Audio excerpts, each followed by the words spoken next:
What a day! What a lovely day!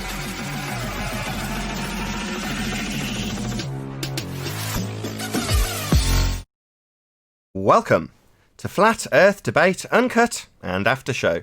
I'm your host Nathan Oakley, and if you are new to this channel, or you've not done so already, then be sure to subscribe and hit the bell notification icon to keep up to date with the Flat Earth Debate. If you'd like to support the channel, there is a super chat that runs alongside each of these shows while they premiere. There's also a PayPal, Patreon and crypto link in the info box below the video. Speaking of Patreon, I'm going to do a quick shout out to all of you who do support me on Patreon. So a massive shout out of thanks and appreciation to Abraham Mohammed, Alistair Main, Blue Ridge Ranger, Burn Fat Till My Stomach Is As Flat As The Earth, Chris Hillman, Dank, Dave Rakia Gafford, David Robinson, David Wayne Foster, Dick Earth Skeptic, Edwin Johnson, Owen Jennisons, Felix Hung, Fireball X, God Rockin, Henrik86, Kirsten Smith, Liam Nedrick, Life Is Short, Maria Neelands, Missouri Bear, Muted, NA Literalist, Nathan Thompson, Naibai, Rob H, Skeptic936, Steve ALM, Texas Mike, TheFlatEarthChannel.com, The Real Gabster, Tina Baker, Unbelievable Productions, and Windrider. So a massive shout out of thanks once again to all of you who support me on Patreon. Now we are joined by a couple of people in Discord, together with, I think, 10th Man in G+, so I'll raise the mic on them, and you can enjoy their dulcet tones while I set up for today's live show. They took over part of Seattle. I don't know what the hell's going on there. They got part of... What's happening there? I don't know. You know, you guys know as much about it as I do. You can't, I mean, it's that Antifa bullshit, you know? I mean, how I don't know how they get away with that type of crap, you know what I'm saying? But they do. It's Listen, this is getting crazy because you can't even say, listen, all lives matter. Doesn't matter, black, white, Chinese, all lives matter. That's it. This one guy got fired for taking that stand. Unbelievable. Seattle's ground zero, you know? So I got 2 pictures of X marks with chemtrails over Seattle.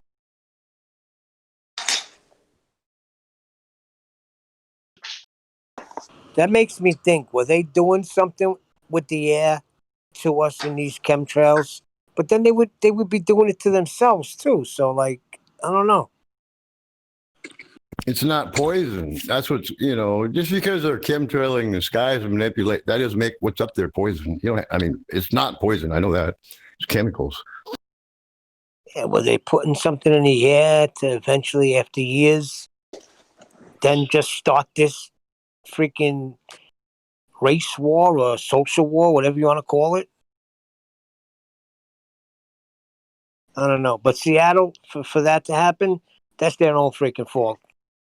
Police and National Guard should have got control of that situation right away. I'm sorry. Good morning.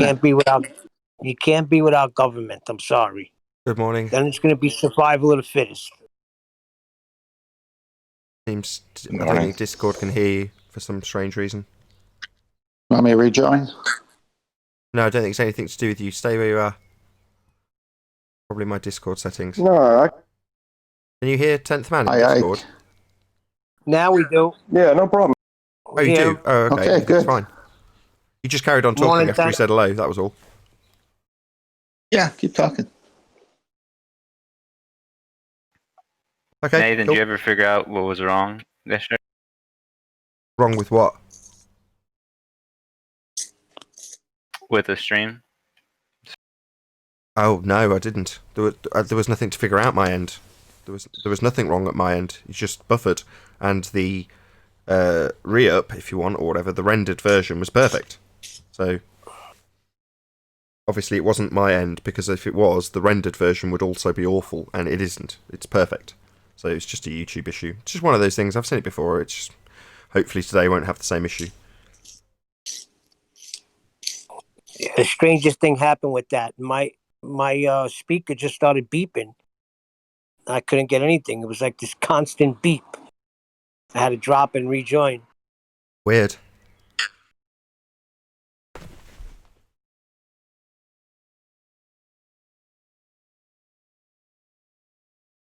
Righteous, did you show Nathan that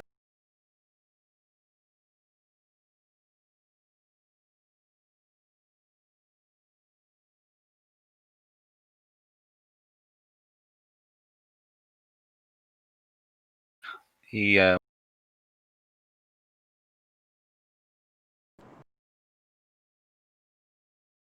Where is the picture? I put it in a live stream. Oh, okay. Stream text.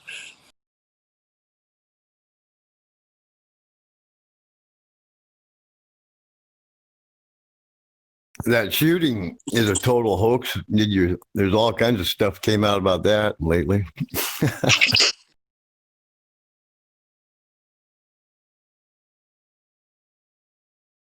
That cop's got a great big beautiful home in Florida. Or the one, not the cop, the guy that died. What are we talking about? George, what's his name? George, the guy that got killed. That all this fighting about, all kinds of lies popping up about him.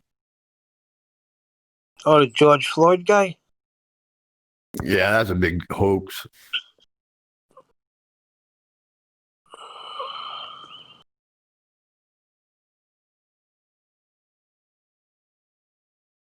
like lies. That's how they roll. It's funnier than hell.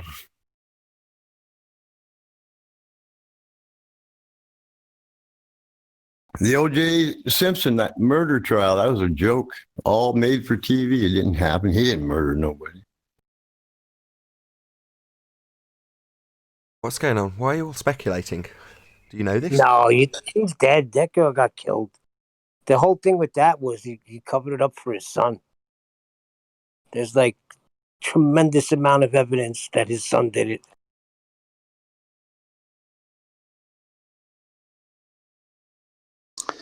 Here we go. It just says to me that you've bought into the poison and now you're discussing it, but whatever. Okay, I could throw something at that one. I mean, everyone has something, right? So I had a good friend who worked at the LA jail where he was incarcerated. And he's screaming his head off how he did it. But of course, none of them could testify they heard it because he had brought in a so-called man of the cloth, and it was in front of him that he did it. So the privacy thing of that. So I have an eyewitness saying he heard OJ admit he did it. So let's throw that one in there. Mix the pot.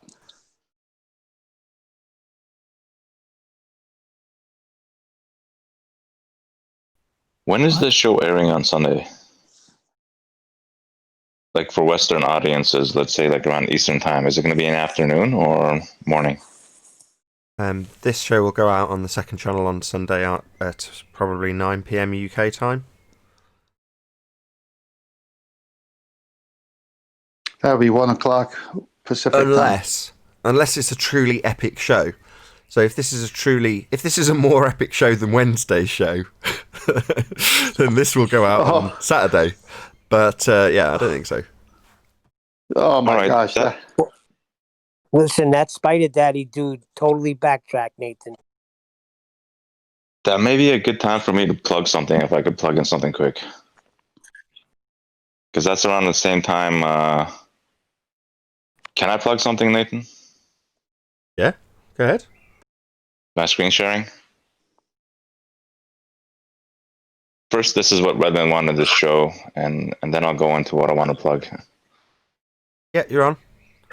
Okay, so this is what Redman wanted to show, and then I'll move on to what I wanted to plug. And there's going to be something happening on Discord, like on Sunday. There's going to be like a get-together, and it's going to be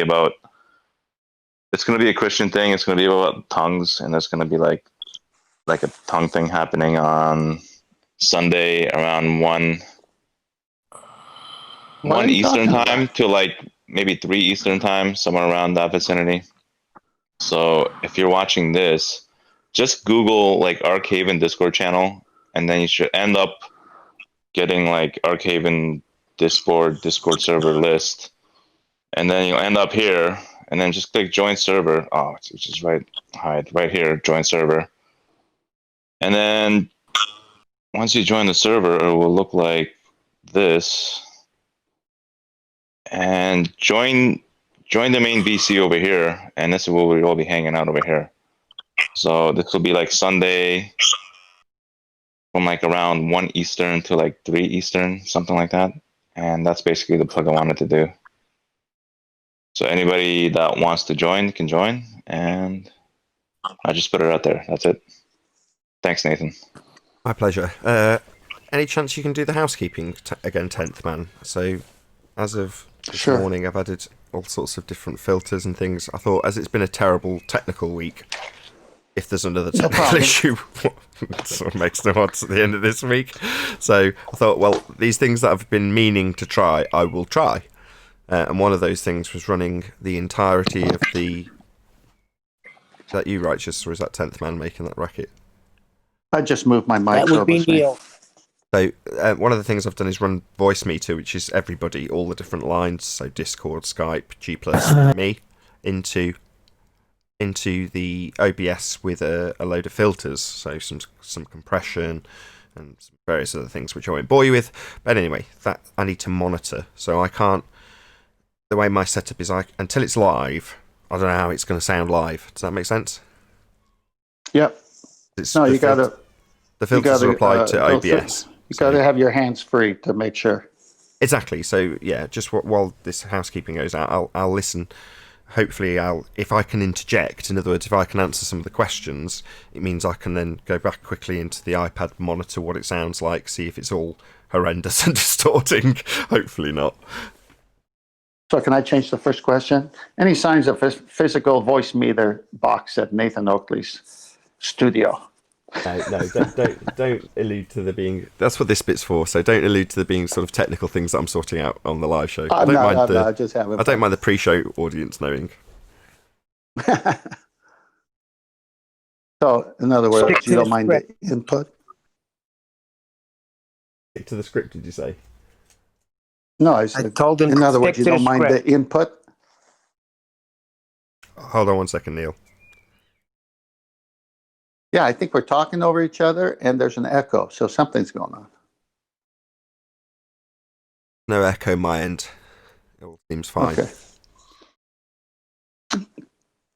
So I think Neil said stay to the script, and I said you don't mind the input in the pre-show. The pre-show fusses me less about people, if people want to speculate and things. Yeah. Well, that was a high-level pun with the word input. Oh, okay. Sorry, it's too early for everyone. Oh, I got it now. Thanks for the output. For some reason, though, I can't hear 10th man till he's like 2 or 3 words into his sentence. I could restart. I'm in a different part of the... I'm in my man cave studio because they got company at the house, and there's a different internet. I'm going to see if... That's fine. You're coming through loud and clear for me. Okay, as long as I'm good with you. I wish I hadn't said anything. As soon as you tell people that you're doing technical stuff, they start asking you about their end's technical issues that they may or may not have. And frankly, I don't care. No offense. No, I'm saying that because I'm always talking over them. See, like now. Actually, you weren't, but yeah, I see your point. No, you weren't. We just did it simultaneously.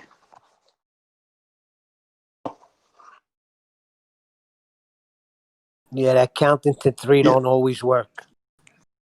So let's talk about Spider Daddy. That was pretty interesting. Yeah, he backtracked, though. He backtracked on everything. You should have heard him yesterday, the stuff he was talking about. Well, you mean not on the show, but somewhere else? I've got to forgive these people that. No, so when we go through the 5 stages of loss, we get to bargaining, stage we're dealing with. What's the next step? What's the next phase of loss? Anybody? Depression. Depression. That's what's next. Oh, yeah, depression. That's what's waiting for him if he accepts what he's accepted by way of logic and reason that we've put to him.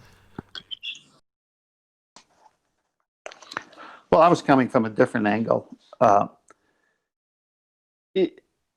parroting was so obvious. And one of the panel members said, "Where'd you?" I think it was chocolate. He says, "Well, where'd you learn this in the first place? I mean, why'd you accept it from the first source, basically? I mean, if you read into it a little bit." And then when each topic came up and there was time for a back and forth discussion, and and again, I can't stress this high enough, the definitions of words are so important. Once the definitions of each word was made plain, he was then in a position of learning and questioning what he was taught. And that was what was beautiful, to see an honest reply to that. Even though there was mixed in some resistance, well, you got to expect that, because this is what you've believed all along until you get on the show, and then you're questioning about it, right? I mean, that's just humanity there.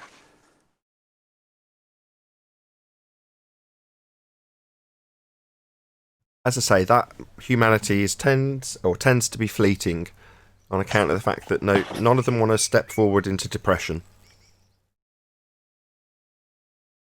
Right, because that's the next step. Yeah, they don't want it. They don't want that. No, but that's where the resistance is, and that's normal, because like you said, who wants to go into depression? Who wants to admit they were taught wrong? When I left the Catholic any Church, of you go through depression when you realized? I was just going to. I didn't. When I left the Catholic Church, after I realized that misrepresenting the Bible, I didn't have depression. I had exhilaration. I was excited to be out from under the claws of a false teaching. Well, maybe they'll go through that step too. Maybe. All people will. Maybe, but after their sort of tongue lashing that they get here and the corrections that they receive, what do they find when they venture back into their normie world? Well, they find affirmation of their former belief, reaffirmed at every corner. So it's really easy for them to slip back into the cognitive dissonance, but it's still there. The pain is still there. That's why they come back.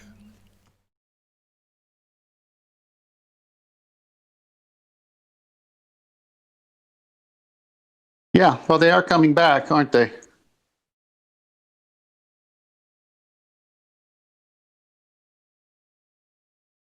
It's a big question, where we are and what we live on. It's a huge question. And to have it even talked about in the year 2020, it's almost like, wait a minute, really? I thought we had this one nailed. No, you don't.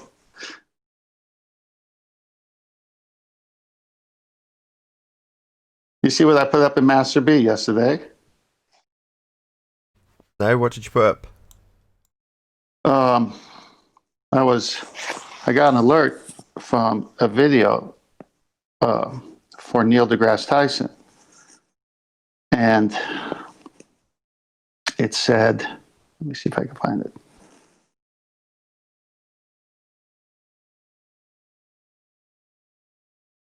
Oh, I don't see.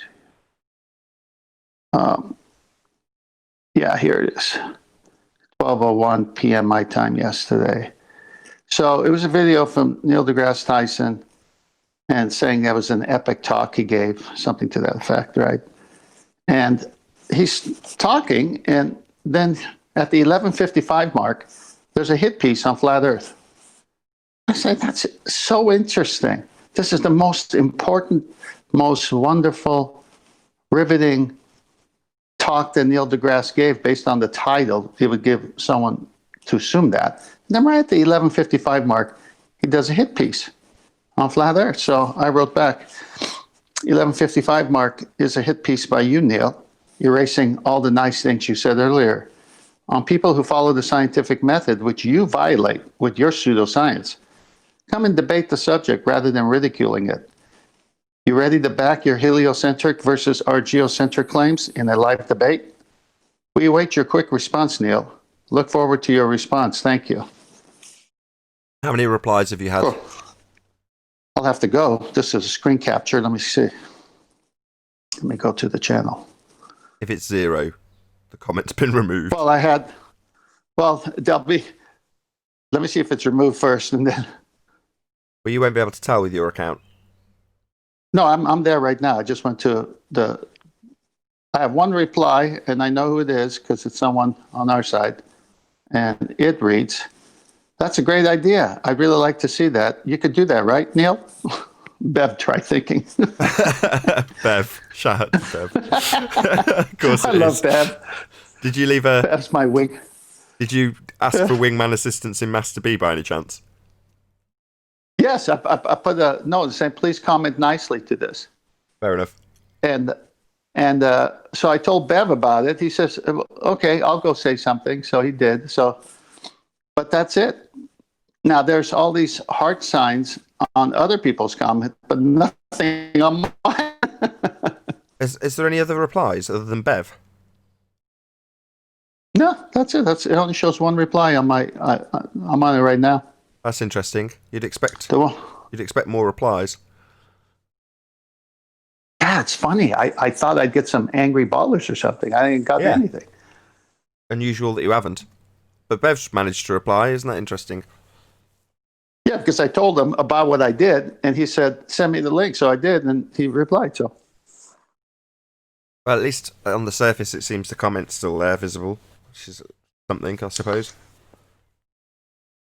Yeah, but it's just interesting that Flat Earth is even mentioned. Oh, you've got to.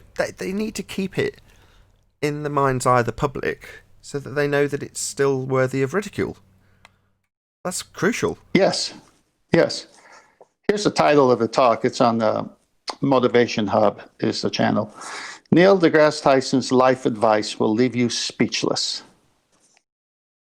This is his masterclass, right?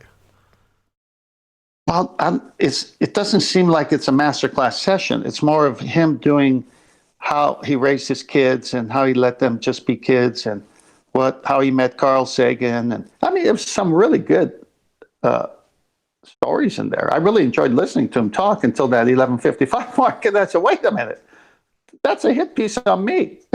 I don't care for that. Yeah, it's a socially accepted ridicule, though, like laughing at ginger people. And he contradicted himself about how to respect people, which was the whole theme of the talk, and then he disrespects me and you and anyone else who has a difference of opinion. Difference of opinion? We're punting the scientific method. Okay, I'm going to be held to task on my words. I'm sorry, I do it all the time. I'm really sorry. That's why I wrote down pseudoscience on him and scientific method in my response. But I'm like in the back lounge with you. I could just talk freely. I still would love to hear Nathan destroy Mr. Neil smoking deGrasse Tyson. That's never going to happen. Just Never my gonna happen. dream. No. I could dream. Never going to No, happen. he already has. No, you already have in absentia. No, I mean, get him on this show, and I want to see him try to defend this heliocentric nonsense. Yeah, I've got people for You'd that. never come on this show. You'd have to get a neutral party to debate, I Or said to- I could dream. to curate.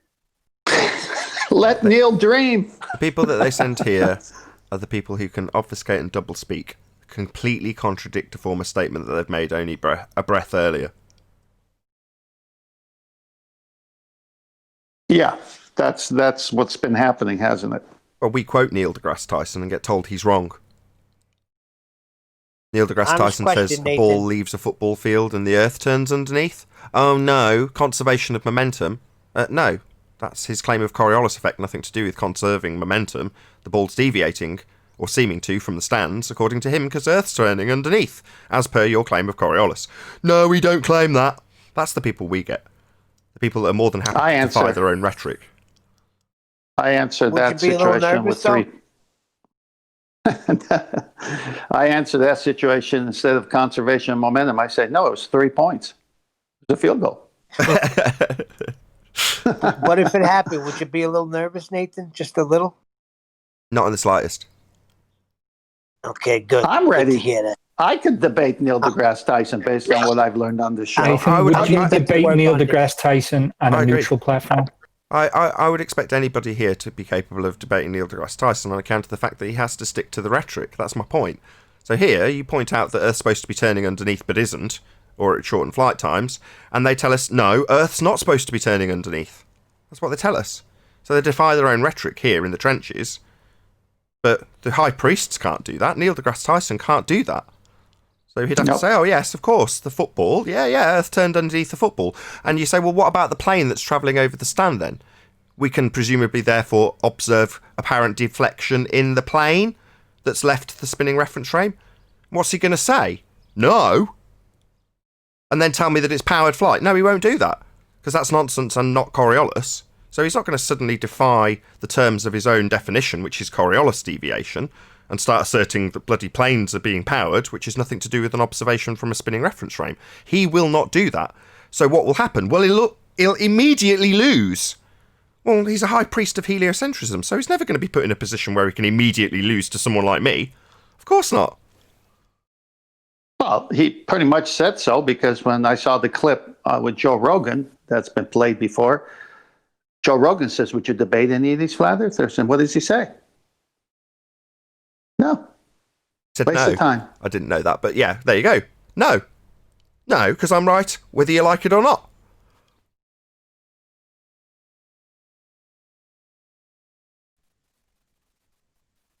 I think the problem is that this accepted science is so overwhelming, he doesn't feel the need to debate it. Maybe. I mean, they put characters up as scientists. You know, ex-pop star and Neil deGrasse Tyson. I mean, people are TV characters. He's an actor. Just because you got a PhD in something and went to university. Well, that's the bit that we're exposing, right? He's got a PhD in pseudoscience. Well, Dr. John D posted something on Master B, which was very interesting. I have sent, I'll just read it. I have sent my son's physics teacher some questions regarding space as they are doing it in class, gradually having a little back and forth and asking slightly more challenging questions, hoping to lead onto how we have an atmosphere next to a vacuum. As soon as the questions got slightly tough, and this is the response in quotation from the teacher, I am just teaching your son physics from the textbook, end quote. That is it, ladies and gentlemen. Quality teaching. No thinking going on here then. Look, little worker bees, you're in a comprehensive class, so comprehend. Remember my story? Who's that? Paul? Yes, it's me. Good morning, Paul. Yeah, remember my story I shared with my teacher, and I asked him all those questions, and he finally told me, look, I just have to teach this. I don't even believe it. That was in the 70s. Nothing's changed. Yeah, Adam's got a similar story about his A-levels when he was doing Cavendish. He asked the teacher if this was really necessary, and the teacher said, look, we've got to do it. It's in the books. It is a load of old nonsense, but just do it. Yeah, I haven't heard that one. That's yeah. So nothing's changed. Next time Yeah, I'll get him to regale us with that story. Yeah, when I was in high school, my biology teacher was teaching evolution, and he qualified in the beginning of the semester. Said, "Look, I don't really believe in this, but I've got to teach it. This is about evolution." And that's in the '80s or early '80s. Is this just the general conspiracy channel, or is it just Flat Earth? Definitely not a conspiracy channel. Just the nature of our existence here on Earth. Are we debating evolution now as well? Evolution You're in the comes pre-show. up from time to time because it's part of the backstory to the heliocentric model, i.e. the Big Bang. So it does get summarised with the ontological primitives now and again. Okay, I just wanted to clarify. Actually, I discourage people from talking about conspiratard subjects, if I'm honest. Plus, you're in the pre-show where all kinds of things get talked about. How the studio works. I like it. It's works. interesting into the inner workings of people's mind. What? I was talking. Sorry, I think there's... Anyway, yeah, all sorts of stuff gets discussed in the pre-show because, frankly, I'm actually leveling people up and things, so I'm not kind of in the mindset to challenge any sort of conspiratard stuff that gets discussed in the pre-show. But when I'm focused on the actual show, which is the live show, then I'll just put a stop to it. You know, if people want to speculate about conspiracies, then I'm not interested. You know, if you've got some actual evidence to back it up and it's related to the subject of the nature of Earth, then yeah, I'm more than happy to hear it and challenge it if it's nonsense. Good morning, guys. Hey, Chocolate. Good. 2 minutes and we'll start. How's everybody? Good. Great. Good morning, Bromine. I'm going to get Tenth Man to run the housekeeping again, just so I can monitor the live stream. So, because I've had so many technical issues this week, I thought I'll try out some of the things on my to-do list that, you know, I've been anxious or nervous about doing because I don't want it to cock things up when everything's running smoothly. Things aren't running smoothly, so what the hell?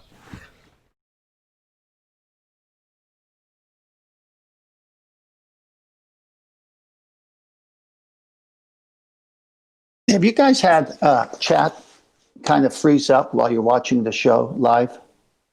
No.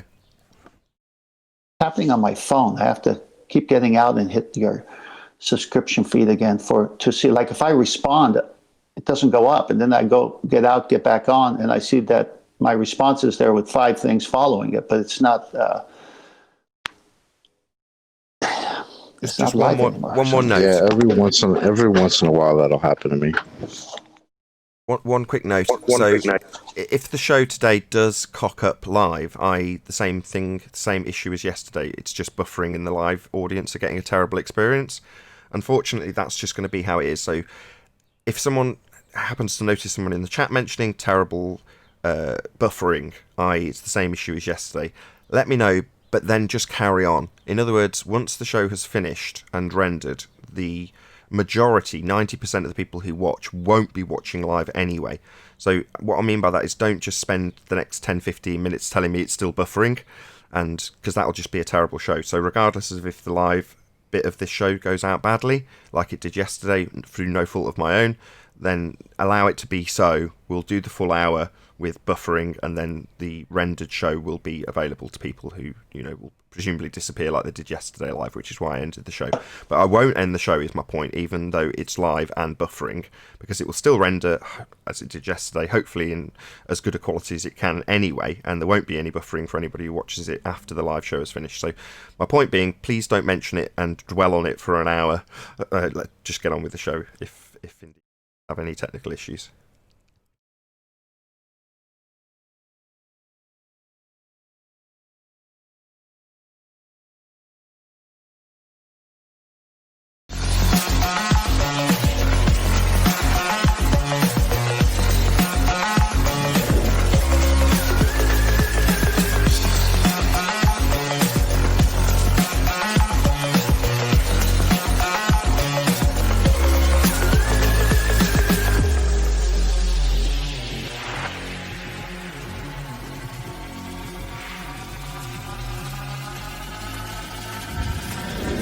Oh, what a day! What a lovely day!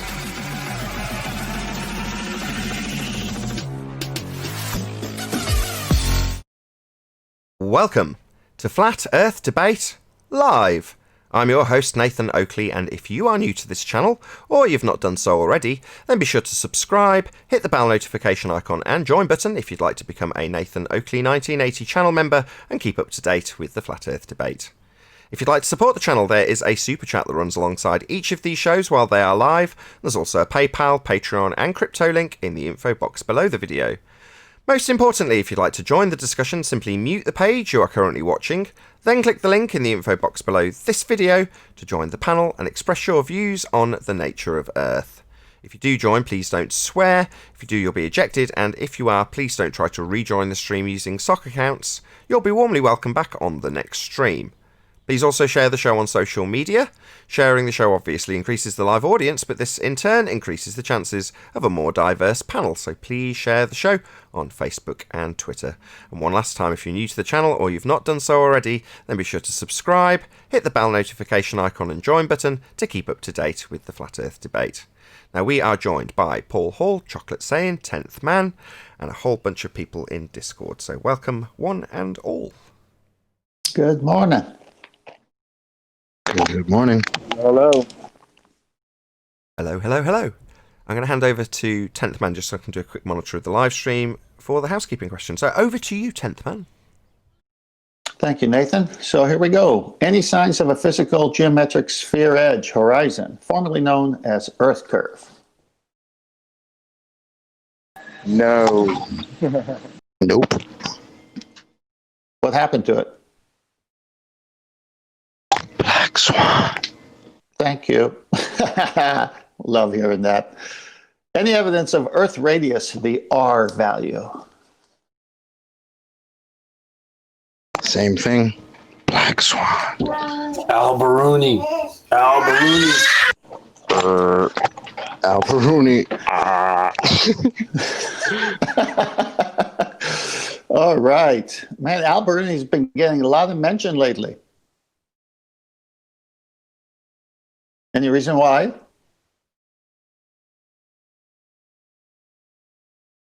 Because he was trying. Oh, I see it. He was trying to measure a refracted horizon, maybe? Ah, We've only got one Yes. horizon.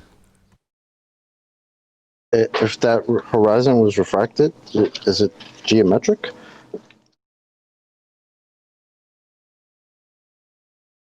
No? anyone? Yes? Anyone no, in it's- Discord? I'll let them answer, but I'll say it real quick. If it's moving, it's not geometric.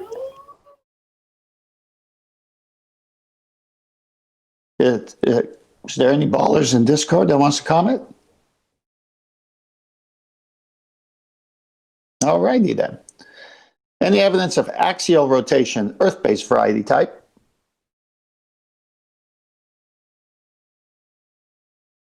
We need an axis first, right? Oh, we need curvature, and then that need a- curve. We need the ball, and then the ball would have to have an axis. We need an R. Yeah. All goes back to that. That's unfortunate. Hey, Owen, good to have you. Yeah, good afternoon. Sorry for being late. Irving.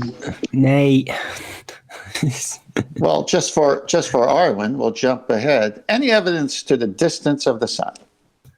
It's right over there. I can see it again. Any evidence to the distance of the sun? I don't know. I don't think it's anywhere. We just said you see it over there.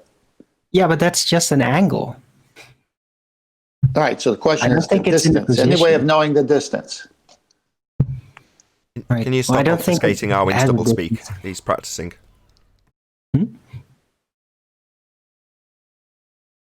Sorry? You're practicing the dark art of doublespeak, are you not? No. No, I'm really trying to approach more where I actually, how I do see it. How can you approach What? it if it's not there? I'm only joking. No, but it is over there, but it's more direction. Yeah, I guess that over there is not technically correct anymore. See, that's not a bad question. How do you approach it? You don't. Exactly. You don't approach the sun. How can you approach the sun? We're not Icarus. It approaches you. No, but nothing approaches the sun. You could even see something virtually approaching it, but to its perspective, that sun would not be in the same spot as to the first observer. Oh, come on. NASA touched the sun with their satellite. Come on, Erwin. They touched the sun with their satellite. Come on. Well, that weird Bernie ball thingy doesn't look like the sun at all. So, All right, moving on. Any scientific evidence of gravity?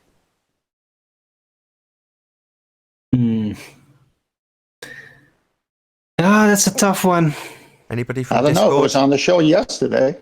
This morning I caught Bob from Glowbusters again trying to face off with me, saying no, he has scientific proof for gravity. Just had to go there. What was the scientific evidence of gravity? Hold on, I'll just do a quick shout out to this super chatter, and then if it's the scientific evidence of gravity, I want to hear it. Have we had that question already, 10th man?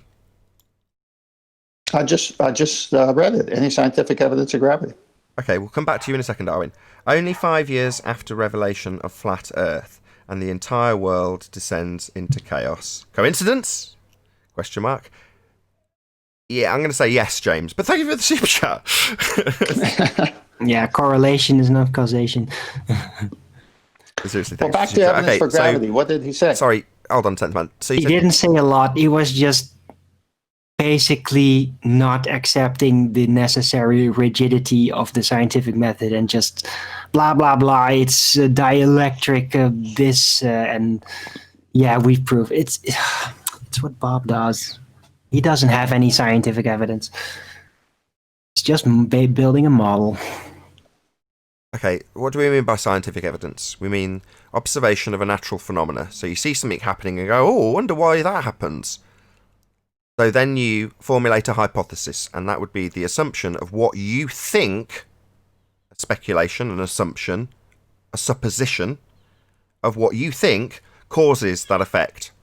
Now, the thing you think is going to cause the effect is what you will vary to cause the effect, otherwise known as an independent variable, that which you presume caused the effect. Now, the effect is known as a dependent variable. It's that which you're trying to figure out the cause of. Now, in order to validate your supposition of cause, you have to do an experiment. Now, an experiment is where you vary that which you assumed caused the effect to see if it causes the effect. And if it does cause the effect, then you validate it as the cause. If it doesn't cause the effect, you validate your null hypothesis, which is the antithesis of your alternative hypothesis. That is to say, if A, then B. I.e., if I vary and manipulate this which I assume is causing the effect, it will cause the effect. If A, then B. Now, a null hypothesis is if A, I vary and manipulate this which I think is going to cause the effect, then not B. No effect is caused. That would be you validating your null. So, regardless of what the outcome, you will either validate your alternative hypothesis and confirm that which you assumed caused the effect as the cause, or validate your null. Now, this method, called science, is, for that reason, empirical. Just so stories, on the other hand, regardless of how many contraptions they are given with, are not empirical. So that's why we ask for scientific evidence of gravity. If you're going to claim that this thing's real, we want to see scientific evidence of it. We want to see empiricism, not a little story. Sorry, go ahead, 10th man, if there's any more. Yeah, there's more housekeeping, but can I comment on what you said there because I've heard this so many times and it's clearer and clearer each time. It's a very narrow method for that reason, right? It's an extremely narrow method, yes. That's why it's empirical. So, if it was nice and broad, it wouldn't give you an empirical outcome. Right. It's rigid like that specifically to keep it real. Yeah, to keep it empirical. Correct. Exactly, Arwin. One last part. Will you spend just a few seconds on the control variables? Control variables are simply not an effect that you're observing or something which you assume causes the effect, but any extraneous things that you will hold constant. That's a control variable. It might be capable of variation, but in the example you will only be varying, by way of the name, the title of it, the independent variable, i.e. stands alone on its own, independent of the control variables which will be held constant. Thank you.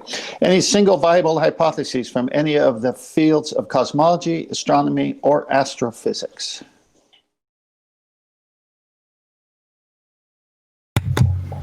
I've just got a relevant super chat from James. Sorry, Arwin, go first. Go ahead. No, I was just going to say not yet. maybe in a million years. James Richard, thank you very much again for the super chat. Much better comment. Sorry, I shouldn't say that. I welcome all of your super chat comments. So James Richard says, or you could skip some of the scientific method to achieve that which you desired and still call it science. Yeah, that has also got a definition though, James. That's called pseudoscience, a claim of science where none really exists. Thank you for the super chat. That's right. Anyone else? All right. Any evidence of self-perpetuating molten iron core at the center of a presupposed spherical Earth? Every time I hear it, it just starts sounding more Jules Verne, like from the ancient past. Nobody talks about it anymore. Jules Verne, the guy that wrote The Time Machine. He wrote a whole lot of things. He also went the journey through the Earth, by the way. Yeah, journey to the center of the Earth. Yeah, and around the Earth. Time Machine, H.G. Wells. Is that H.G. Wells? Okay. Could be mistaken. Yeah, I think Verne was 20,000 leagues under the sea. Could be mistaken about that too. Notice we've gone straight from a question about the molten iron core to our descriptions of farcical fiction. It's the only connection we can make. Exactly. Right. There you have it. It's like outdated fiction. Nobody really talks about it anymore. Well, maybe they might want to try to get to 10 miles. Being that there's a core supposedly almost 4,000 miles down. Like, that's just ridiculous. I just want to do a quick shout out to one of the commenters that just, I don't know why he makes me smile, but I really like this particular commenter. It's only a recent addition to the chat. Really glad to have you here, Speedreader 2300. The reason for his name I know as well, as I've chatted to him more in the comments. So he can read at 2,300 minutes of, words per minute. So very fast speed reader, as you can probably tell by his name. I'll just read out his comment. Actually, pseudoscience sounds cooler than science. I'm going back to being a globetard. Thank you very much for your comments, Speedreader 2300. Well, it's going to be a lot colder, especially once you get to the real situation of the air all being sucked away very quickly, and then it's going to get very cold. Right. All right, rounding it off with the hold on. Okay. You got to read out Sean Hawkins' comment. No more comments. Go ahead, 10th man. All right. Any evidence that you can have gas pressure without the necessary antecedent of a container to press upon to give you the gas pressure? No, it's a violation of natural law. Got to have a container. Right. Sean Hawkins in chat says, at me specifically for some reason, you guys say that there has to be a container, but the heliocentric model doesn't require one. So please show your container. Is that a serious response? That's Sean Hawkins in chat Let me just juxtapose that with, they don't need time to run at the same speed in Narnia.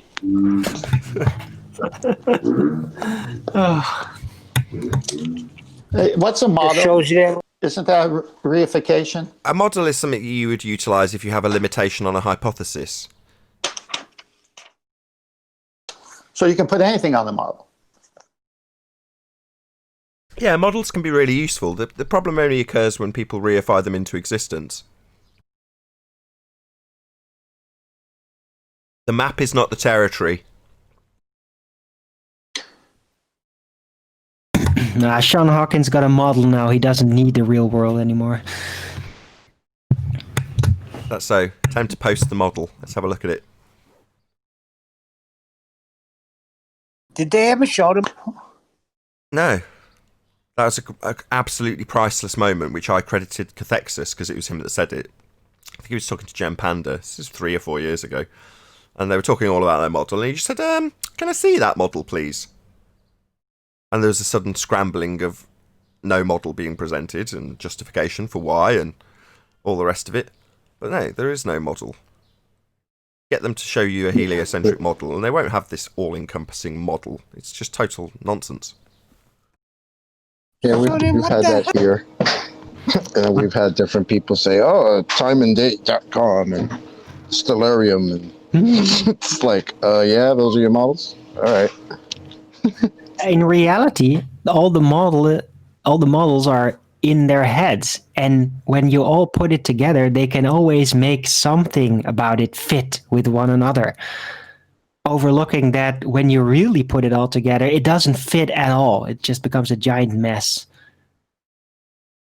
But yeah, that's not what it's for. It's NASA and SpaceX that give them all the models when they show them what looks like Power Rangers going into space. Like, I mean, those are the models, toy models, literally. So hold There's on, your models, I'm guys. confused. I'm confused. You're telling me that there's no everything can go wrong, but 99% of the world believes. Breaking up, Neil. Try that once more.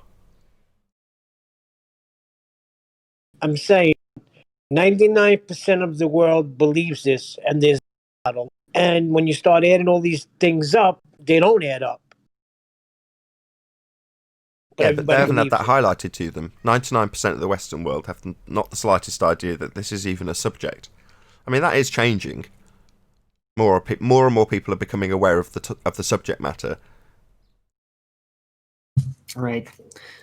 But a big problem in general with the globe idea and all that is it just takes a lot of work and tenacity to really follow through upon the model conceptions and figure out if it's all true. And most people just, it's too tiresome. And then, yeah, everybody around them, their colleagues, they get agitated. Like, why are you testing the foundations of our religion? Why are you being so contradictory? You know, that starts to happen. So that all demotivates people from doing that. And then, unless they're just brilliant, tenacious bastards that do it specifically for that. But yeah, most people, they just want to see pretty pictures, get told it's all worked out, and that's good enough for them. Yep. You know, I used to build a lot of models of planes and aircraft carriers and old cars. I was hoping you would say planes, trains, and automobiles. All right, and don't forget Grandma on top on the wheelchair. Okay, so yes, I used to build those models as a kid. I spent hours and painted and just had a shelf full of them. Enjoyed it, just the intricacy. But they were all to scale. So then, if I saw the actual car and I had a model, they looked alike. Okay, so now if they say they got models, then why is it that they can't show gas pressure without a container or gas pressure next to a vacuum? Shouldn't their model also prove that? Yeah, but they wouldn't need a model to prove that. If that was our reality, it would just happen. And we wouldn't even be talking about it. No, what I'm saying is there was a car, say a 56 Chevy, and I bought the model for it. So I build it, and then I see a 56 Chevy, and I say, hey, it looks just like it. They say the Earth is next to 10 to the minus 17 torr vacuum of space with an atmosphere that somehow is at the Kármán line and stays here and doesn't fill the available space. All right, well, show me that in the model. Show me a vacuum next to an atmosphere. Well, they can't even do that. The problem with your analogy is, like, if you take the analogy of your model car, when the model car doesn't show the internal workings of a combustion engine, for example. So that's where your analogy falls down there. Well, not really, because it has actually been shown. So Paul was quick to jump upon the pseudo-Mick-Westian two-space model and demonstrate how, even when they model it, the gas still fills the space. So even when they attempt to show it, it doesn't work. Yep. So can you explain that one? I missed that one. What was that model? What were they doing? Paul, you about? Okay, he's not about. So he used to put a picture of Mick West's model on screen where it's got like a blue ball that's representative of Earth with gas pressure. We've even got a slider bar for gravity. And Paul just stuck it on his computer and just left it for a day and a half. And all the gas dissipated into the space regardless of the settings. Oh, that one. Yes, the gas with the lid, and he took the lid off. Yes. No, not the lid. No, it was like a blue ball. Oh, okay. Oh, yeah. Okay, I remember that one. Yeah. Yeah, and he left it on. Then we came back, it was all black. It was gone. Yeah, exactly. He's like, yeah, I've left it on all night. The gas has filled the space. Absolutely brilliant. So yeah, you can't model it. It's a violation of natural law. You're never going to model it. Anyway, just a quick shout out again to James Richard. Globetards look at the stars and assume the Earth is up there with them. True. In reality, the sun, moon, and stars are for the Earth, to bring light on the Earth, and for time and seasons as written. You know, the exact way we do use them. Thank you very much indeed for your super chat, James Richard. Really appreciate the support. Nathan, I posted a GIF of that in Master B. Yeah, it's beautiful, Chocolate. Thanks.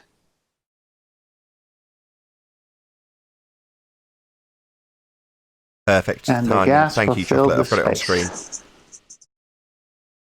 And the gas will fill the space. All right, I stepped away for a moment and I got broken up on my sound. Were you talking about me? We were just talking about how you pounced. Go on, Chocolate. Now we were talking about the pseudo McWestian two-space gas model that failed even in their own model. I posted the GIF of it in Master B. You know the one. Hey, Paul. Oh, I remember. Yeah, the one where I let It's playing right now on screen. Yep. Yeah, I've got it for the audience. Let that model run for, I think it was 38 minutes, and by the time I came back, there was no gas around it. Yeah, I remember that one. Go back to the guy before who's wanted to interject about how the intricacies and stuff. Well, this is your man Mick West and his little simulation with his intricacies, and here's the gas filling the space. So there's your model. And just so everybody knows, there was a force around that ball. He was supposed to be simulating gravity in that ball. Ouch. Being that gravity is not even a force anymore. Sucks. And even with that presupposition, it still didn't work. Ouch. Chocolate doesn't even do that. Sucks. Ron is in chat asking why we switched off gravity in the simulation. I don't think.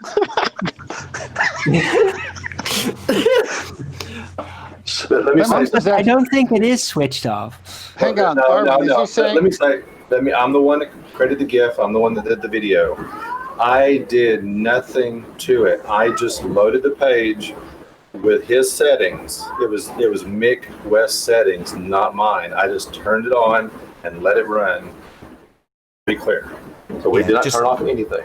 Just so we don't get into a discussion about how this model represents their claim that we have a violation of natural law for a sky, it doesn't alter that the sky cannot be a vacuum. Doesn't matter how they model it. Oh, so what if they present one that does work and the gas just hovers around partying at the Kármán line, not filling the space? I'll still point out that that violates natural law also. There's a party at the Kármán line. Yeah, man, those gas particles that don't fill the space, you know, they expand in all directions, get to the Kármán line and go, you know what, I'm just going to chill here. I'm not going to fill this available volume rapidly in line with gas law. No. The heliocentrists believe there's no containment. So I'm just going to chill here. Because obviously I need to be breathed in by a Fundy zealot. So I'm going to just go back down again, maybe change direction arbitrarily, just because I've decided that I quite like it here. And the gas police stood down because they didn't want to be sexist. Well, the gas police. They burned their bras and gained some weight. Just remember that. That's what happened. You're right. Hang on. Gas And gain particles some matter. Gas particles matter. Oh, jeez. Bloody liberal gas particles. Well, Mick West got a switch, so I guess gravity only works with a switch now. Gravity's not a force. It makes no difference what they put in their model and assert gravity is when it's a conceptual medium being bent. Who cares? Oh, right, you say that translate to this model, do you? Oh, that's fascinating. You see how the gas is all filling the space? Yeah, that's entropy, that. This effect, that's entropy. That's real. That does happen. We can demonstrate it. Can you show it not happening? Oh, what's that? You're going to point at your sky and just plead your special pleading and assert your fundy belief that the sky is a vacuum standing in violation of natural law because you believe it's so. Oh, that's not going to wash. What software was that simulation ran on, just out of interest? Mick West's. Sorry, repeat that, please. Mick West's. So do you think they're in on the conspiracy, like the globe conspiracy? Anybody who perpetuates it's in on it. Yesterday or the day before yesterday. Yeah, but why wouldn't they put my in bad. the Sorry, simulation? my answer interrupted your next question. Don't get angry. Sorry, my bad. I didn't mean for my answer to interrupt your next question. My bad. I think there's a bit of a delay. That means shut the fuck up. So you're getting shut up! A delay. Oi! Are you not getting the subtlety of me saying, my bad, I didn't mean for my answer to interrupt your next question? Nathan, you think that means carry on talking through me, do you? Shout at me like... Right, you're going to get removed real quick if you don't get the subtlety and now anger in my voice that you're interrupting me constantly. You asked me a question, I attempted to answer, and then you started asking a new question. I want you to remove me, Nathan. Please. I will if you don't shut up. Dude. I've just asked you Where's to remove that switch? me. I'll remove him. Give me the switch. I'll do it. I got a switch. Why are you being a dick? What's the point of this guy? Why are you being a dick? I'm not. I was answering a question I was asked, and then I got rudely interrupted by a complete prick. That would be you. Yeah? That's not me being a dick. That's me attempting to answer a question you asked, only to be immediately interrupted by the person asking. Yeah, that's not me being a dick. That's you being a dick. You're ruining the show, partner. I'm asking a serious question. And I attempted to answer, and I immediately got interrupted whilst answering it. No. By you. No. Yes. You interrupted Nathan as he was answering. Yes, you did. Okay, we'll answer the question. So now you think you can just make your demands? So you're going to act like a prick and then make demands of me? Come here. Come here. Get on your knees and suckle on my testicles. Why aren't you doing it? Why aren't you on your knees? I'm making the demands here, right? Suckle on your testicle. Yeah, I demand it, therefore you must do it. I can behave like a dick and then make demands of you. Obviously those demands are totally unreasonable, right? That's why I've juxtaposed you sucking on my nuts with you demanding an answer. Totally and utterly unreasonable. After you've interrupted me and caused a disturbance, now I've removed him. He's a prick. Well, that was interesting. Why do they behave like that? This is them sharing their pain, man. There's how do you put it? A sense of aggression in his voice every time. Now, he wasn't planning to respect anyone here. He was just coming in to start a conversation. He thought it was just a general hangout. That's how he was talking. Like, he didn't even expect, like, what? You're angry because I interrupted you? Oh, come on. It's like ridiculous. Hello, this is the Flat Earth Debate Show. I mean, we interrupt each other all the time, and Chocolate would say, I'm sorry, man, go ahead, 10th man, or I'll say, no, you, Chocolate. This guy, all he had to do is say, look, I'm sorry, go ahead, Nathan. But he didn't. He argued about his interruption. It's so stupid. Right. Or we say, shut up. They can't even have normal human conversation. So they just have to act like dicks. So go ahead. Sorry, guys. This is you guys sharing your pain. That's just going to do a couple of quick shout outs. So, shout out to Bleeding Warrior. It says, Ranty sends his regards. It says, thanks for the shout out on yesterday's show. Made him $1,300 in super chats last night. You are ace too, Nathan. Well, thank you very much for the compliment, Bleeding Warrior. Really appreciate it. And good for you, Ranty. Hope you're doing well on YouTube. Also, shout out to Unitox Femu, who says, Sean never watched movie between 2 to 3 p.m. UK time. You said that yesterday and I didn't really get it. I know that the show's running 2 to 3 p.m. UK time, but never watched movie between? Does anybody follow that? Thank you for the super chat, by the way, Unitox Femu. I'm still trying to figure out how you sent a regard. What? There's a flat Earth debate, the movie? Yeah, I'm played by Kevin Costner. He does a really good English accent. Next, there'll be the flat Earth debate, the coloring book. Flat Earth debate, the lunchbox. God, yeah. Flat Earth debate, the flamethrower. Yeah, but seriously, Can you imagine? get your bumper Can you sticker imagine here. everyone Oh, going? I didn't even see that one. That's a good one. Hey, Armin, I think you're onto something here. Can you imagine all the kids going to science lab or class at university with flat Earth debate lunch pails? Silent protest. Right, one more shout out. Sorry, Fractal Escape. Thank you very much indeed for the super chat. It's a YouTube search. Quote: Voyager 2 discovers wall of fire at solar system's edge. End quote. Heliocentricity has a dome around the solar system, just like flat Earth. I don't know about the claim about our dome. We don't necessarily make that claim. We definitely have containment, though, so I'll take that as that. Anyway, thank you very much indeed for the super chat, Fractal Escape. What they're saying is they're having a firewall. So we got an ice wall. We can't go beyond blah, blah, blah. It's too hard. And now in the heliocentric system, they got a firewall. So you can't go after a certain point, apparently. I thought they took a position that space was infinite. Yeah, their infinitely expanding universe may have a different rhetoric. The doublespeak of a model is easily changed. Anyway, another shout out to Unitox Femi, who's just clarified. Because he's obsessed with you. I understand. Thank you very much, Unitox Femi. Really appreciate the support. Yes, indeed, Sean Hawkins is incredibly obsessed with me.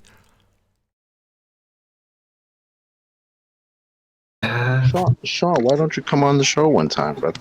I don't understand why I'll you're sitting in the bleachers. Sorry about that. Interruption. I don't want him here. He's a retard. What we're going to do? Have him tell us that gas isn't water vapor? Please do. Please do. I don't want Here and retards. tell us that. No, thanks. Right. Once they've And we demonstrated got to just show how... our container because on a heliocentric model, they don't need a container, according to Sean Hawkins. The model doesn't need anything. Like Narnia, it doesn't need an infrastructure for the coal mining.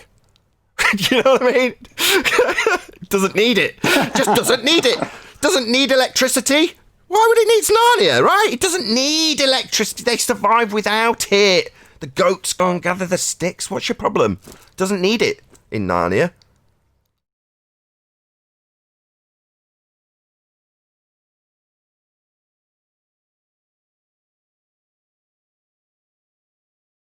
Remember that quote from thoughtco.com?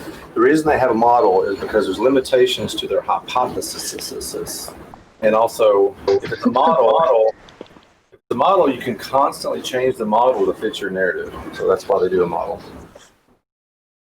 That's why models aren't reality. They tell us about how the heliocentric world is our world. Well, no, it isn't. You can make changes to that world. You can't make changes to reality. Now, reality shows how your model's wrong, so you change your model to fit the real reality that we're actually faced with. Well, so what? So what? It's a work in progress to try and match it with our real world. Oh, well, that's fascinating. That's not reality, though. It's just a model. When you tell us it is the real world, it meets the definition of a reification fallacy, turning that which is just a model into the world you live in. The map is not the territory. That brings up what the conversation a couple of days ago, I think Ted was on there with Spider trying to do a sundial on a globe and flat Earth. Remember that? Yeah. I was thinking about that model. When I look at it, I didn't see it working. I just saw it on my phone. But that sundial was pretty massive. It covered the whole area of the eastern seaboard, pretty much, on both models. Is a sundial that large? Just a question. Just wondering. I've never seen a sundial that large. So how can you say a sundial not work on it when you don't even have the proportions correct? Okay, I've seen plenty of sundials. You know, they might be 18 inches. I mean, I don't understand. I'm not following. Sundial can be pretty big. I've seen... Remember that one that was a sundial like on a flat Earth thing that was... that Mark Sargent showed in some of the but I shows mean, earlier. Yeah, but that's what 20 foot. Still not exactly massive. Yeah, how big does it need to be? You know. Well, my point was this: he was trying to model how a flat Earth would work. But he made the Here, let me give sundial some context. Let me give some context to that. So it was on Emma's channel, and I can't remember his channel name, but it's a guy we've talked to before. And he has a computer modeling program, and he put in all the inputs, how sundial would work on the globe and how sundial would work on the flat plane. And based on his inputs and everything else, it could only work on the globe. And that's where Paul is addressing it at this point. And I asked him right off the bat, I said, do you have all the variables to determine how things would function on either one? And he basically said, well, which variables are those? I said, that's not my question. I'm asking you. Did you do that? And obviously he said no. He said he counted for everything, the standard things everybody accounts for, but there's obviously other unknowns that you can account for. But the other side of the coin was what I was pointing out earlier is even his own model didn't represent reality because sundials aren't as big as the eastern seaboard that I've ever seen. That's my point. Yeah, that was the bit that I was like, eastern seaboard? What? Anyway. Well, let me ask a question on this, Nathan, and maybe the panel and you can answer. So we've got buildings of antiquity that were set up to catch the sun coming through a certain sized hole at certain times of the year as the sun does its circuit. And to this day, they still work. Sorry, are you going to back that narrative, 10th man? Well, there are I think Brian's logic showed me a place where he's familiar with, where there's, when the sun at a certain time of the year comes, it shines through this one specific slot of this building that was built. I know what stone circles and wooden circles are, but I'm asking. Okay. I'm not familiar with it. That's why I'm asking the question. Okay. So my question is this: as the sun is doing its circuit, and in the wintertime is lower on the horizon for me here in Southern California, and in the summertime, obviously much higher, and the days are longer. It's going to affect any object like that or anything else differently. I've got a pole here that has like a tether ball. So it's just a pole. Now, I watch that pole as the sun goes overhead, and it's casting a shadow at different times of the day. So I don't understand why it wouldn't work on the flat Earth, I guess is my point. Once Paul's finished his point, I'll point out the two fallacies that are being utilised, but I don't want to do it prematurely. All right. Basically, my point was his model was wrong, just right off the bat. Real simple. Okay, fine. It's a false dichotomy and reification fallacy times two. So, reification of flat Earth. Well, if you can present a model of flat Earth, therefore you make flat Earth real? Well, no. The Earth is obviously and observably flat. That's adhered to by both sides of the argument. Quote, Neil deGrasse Tyson, that stuff is flat. You're not going to see the curve of the Earth from 120,000 feet. The appearance of the nature of the world we live in is flat. Agreed upon by both sides. So it's not like I need to present a model to justify the obvious and observable nature of our existence. Nor do I need to justify where you insert an R value from that starting premise. The only difference to the maths we would use versus yours is you insert a presupposition of R. Other than that, the maths are the same. And in fact, identical when it comes to actually measuring the Earth. Your geodetic surveyors use Euclidean principles. So, yeah, Earth's flat. That's not even a claim. Obviously and observably so. Now, further to that, we have an extraordinary claim that it's a model. Which it isn't. That's a reification fallacy. The map is not the territory. Third time I've said it on this show. Now, we've also got another fallacy being utilised, which is called a false dichotomy. I've got these two choices for you. We've got A, this magical model on my left, and B, this magical model on my right. Now, whichever closely resembles the world we live in is going to be our world. So pick one. No, that's a false dichotomy. What about a third option? It's not a model. We're standing on Earth, not on one of these models in either one of your hands.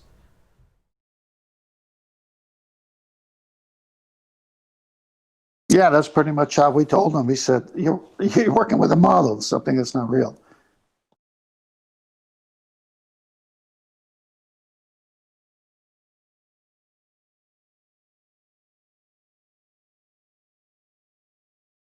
Any Globers in Discord have that model by any chance? Anybody? cathexis. You mean the one with the X? I don't know. Whatever one they got. The X that's not there anymore? The one that's side-on profile that shows a Well, big curve, but then when supposedly- you're here, you can't see it? Supposedly the X is supposed to be there somewhere, but apparently we've never seen it. Well, why is it on their side-on profile of that model, you see the X, and then we ask them to show it to us, we never see the X or the curve? I think the model's wrong. Unless they want buildings to be obscured by it, and then obviously that horizon that we do not see, cannot be seen, isn't measurable, only visible if we sucked out all the atmosphere according to them, then it's blocking boats and buildings. So obviously it's a horizon that on one day can be a physical edge blocking boats and buildings, and on the next day every single fundy at trench level tells us with a hand wave, we do not see the geometric horizon. Except when it blocks boats and buildings and we need to reify this mathematics, then it'll be a physical sphere edge horizon. Interchangeable. No, we don't see a geometric horizon. We do have atmosphere. If you're going to assert that we've got a position that has a tangent point by way of an R value, then we're going to need to draw straight lines to it, and that simply isn't possible. At the moment, what's doing the rounds amongst the fundies is if you go up higher on a mountain, you've got less refraction. Need we remind you that you argue about gradients when we're not even going through any? You know, you've only got the air on the ground in front of you, and apparently when we've got the black swan image with the horizon only 1.2 miles away in your fundy zealot model that isn't real, well, what, you're going to have very high levels of refraction at 1.2 miles at the same level, but yet when you're going through all those different atmospheric gradients, something that you might actually conceivably justify Snell's law, you're going to say there's no refraction for Al-Biruni? Oh, no. Oh, dear. Yeah, you keep punting that nonsense. Obviously, it's not been aired here, because we'd all laugh and point out the error of their ways. What I meant by interchangeable is they're not sticking to their model. So they're saying, well, the X would be there, but only if there's no atmosphere. But the X is there because it's blocking the bottom of boats. So which one is it? Right, they're not sticking to their model. Gravity's not a force. It's Clearly whatever says, you need, whenever you need it. Clearly says, the imaginary axis is imaginary. Right on, Cleary. Thanks for the super chat.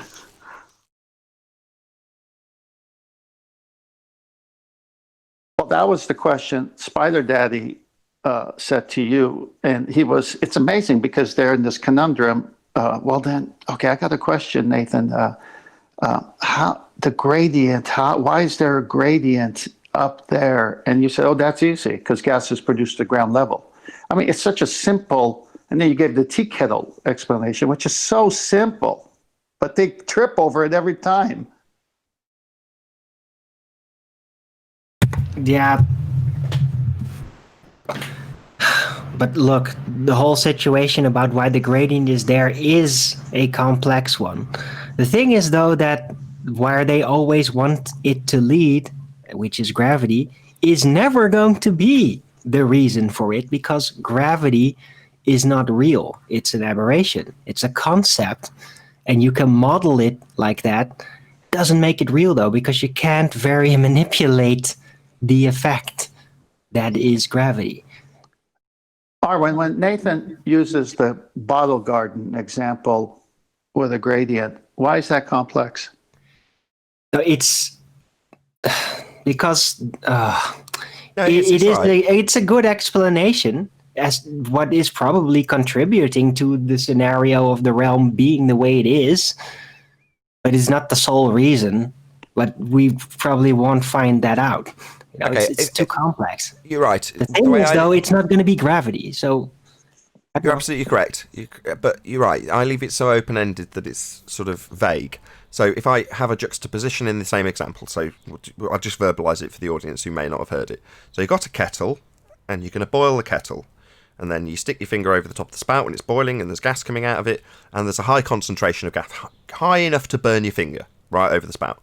Now, if you move your finger a metre above, then it's potentially not going to burn your finger because it's dissipated. And if you go a mile in the air, a mile away from the kettle, there's going to be virtually none.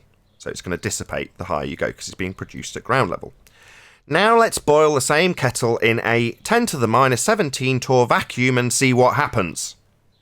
Oh, we didn't even get to it boiling with electricity. It just immediately vaporized and filled the available volume. What do you know? Yeah, I think it probably even vaporized and filled the volume before you even got to that low level of pressure. Exactly, precisely. You can never even test it. Yeah, in other words, to have the kettle example in the first place, for it to form gas to burn my finger or see it dissipate, you must have the containment required for that process to occur. Now, if there was a vacuum, it would just fill the available volume. It would, at rapid high speed, fill the available volume. That's what gas does. Well, no, it slowly dissipates because we've already got gas pressure here. Well, why have we got gas pressure? What is gas pressure? The force a gas exerts on the walls of a container. So we must have containment. Without the containment, there'd be no pressure, and my example with a kettle wouldn't have a beginning.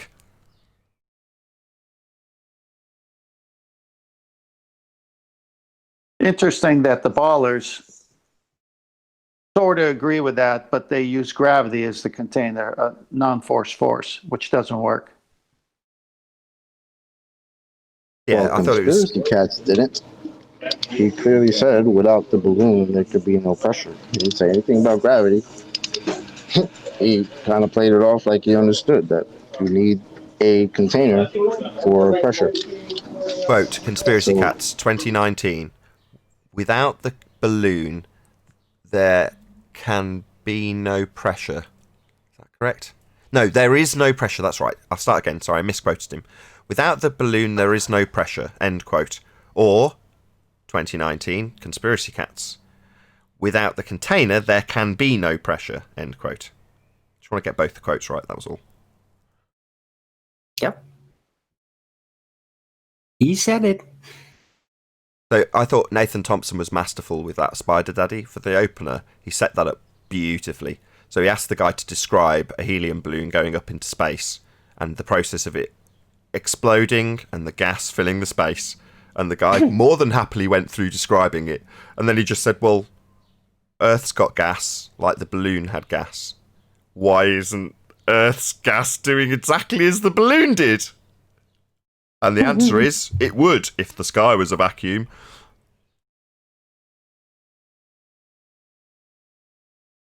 Wait, he actually asked that? Yeah, Nathan Thompson's a smart guy. You know, he's not out and about demolishing people for no reason. He knows what he's doing.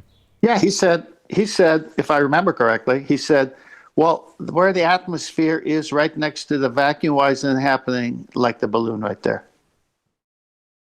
Exactly. I'm going to give a quick shout out again to Unitox Femu, amoeba, fish, bird, dinosaur, monkey, human being, Aristotle, Biruni, Galileo, Kepler, Newton, Einstein, Hopkins, then God, then Rumpus, all in one.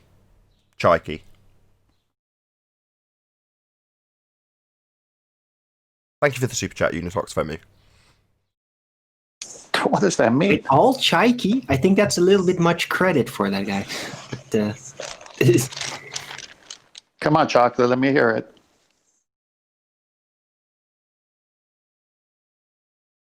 Hear what? It's coming. Okay. Busy. He's obviously busy. Yeah, he'll come. You're waiting for me? Yeah, Chocolate. We mentioned Chaiki, and I said, come on, Chocolate, let me hear it. I didn't hear you. I had a coworker talking shit. Hey, Stimpy, you idiot. I love it. Neil's got one too. Neil's got an impression of Chaiki.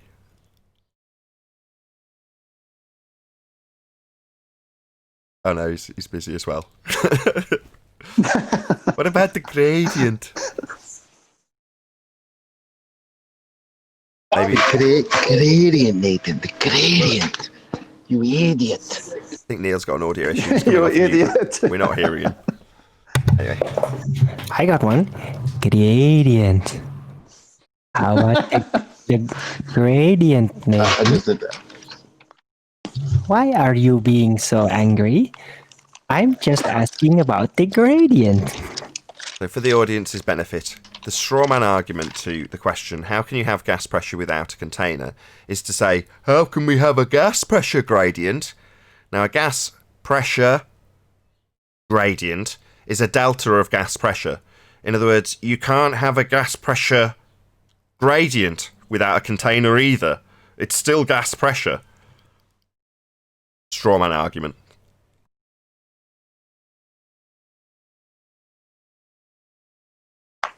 Is it straw man or is it red herring? I always get those two confused. Second one's a bit fishy. Strawman, I think. Oh, don't forget the other classics. Don't forget the other classic, guys. On a flat Earth, you would not see a horizon. That's worth qualifying as well. So the reason you get fundamentalist religious zealot globetards asserting that we wouldn't have a horizon on a flat Earth is a tell. And the reason it's a tell is because in their heliocentric worldview, they turn what we see, so this isn't a picture, but if this was a picture, you've got your eyes being used, or the camera's eyes, if you will, seeing what's in front of us. Typical, it's bloody planetoid setting. Terrible picture to make this example with. Anyway, it's just a picture. You can't see yourself in this picture. You don't appear in it because you're taking the picture or you're looking at it.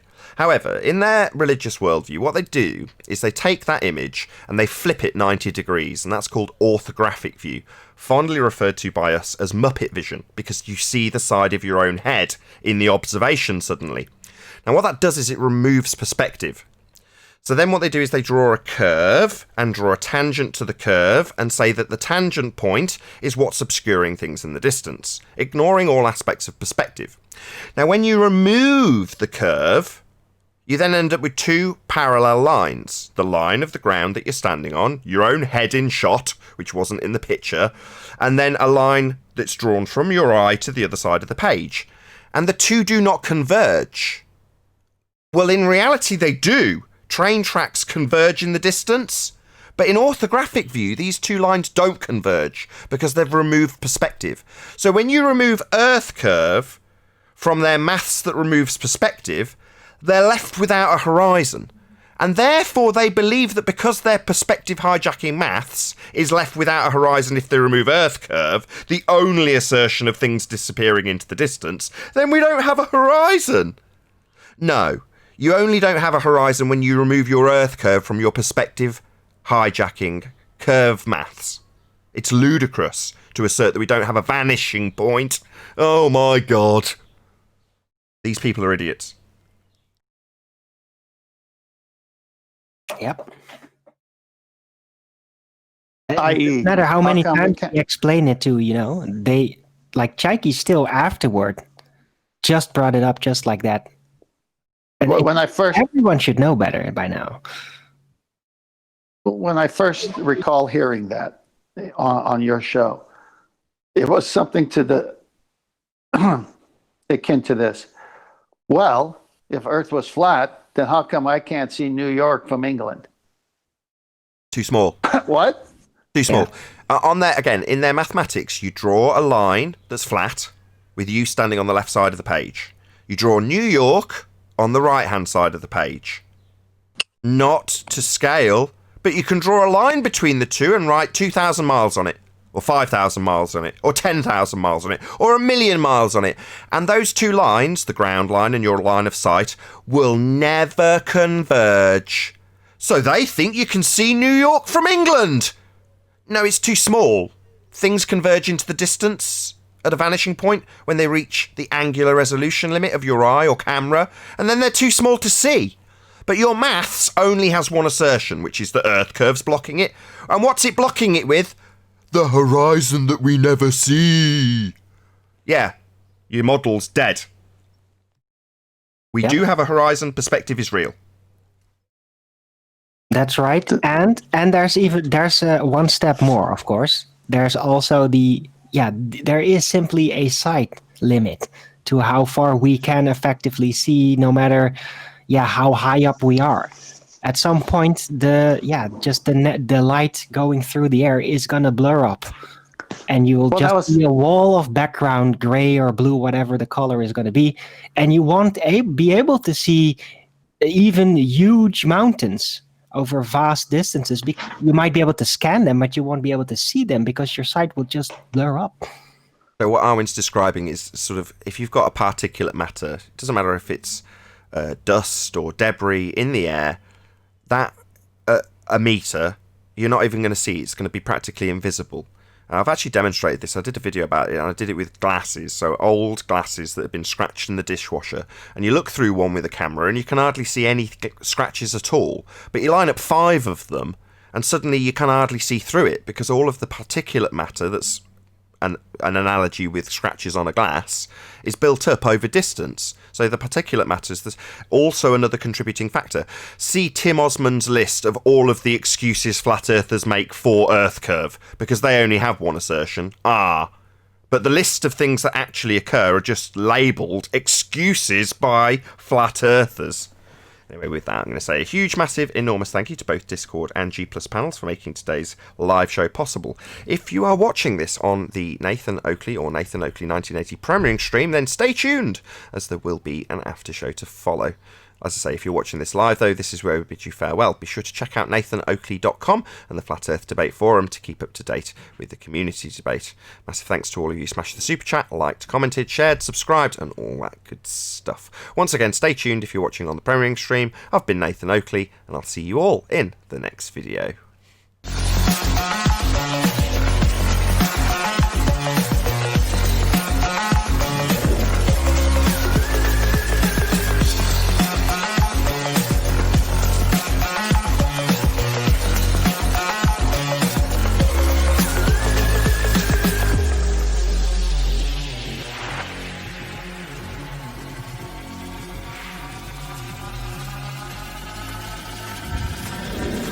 What a day!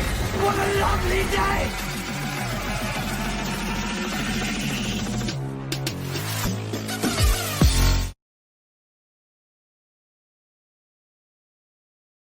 On the members only stream, where he first brought that argument out, I asked him, like, do you have like these giant glasses, are you literally blind? Because hey, if you were, then I would understand how easy you could mix it up, but if you just have eyes, then you must know this is just lunacy.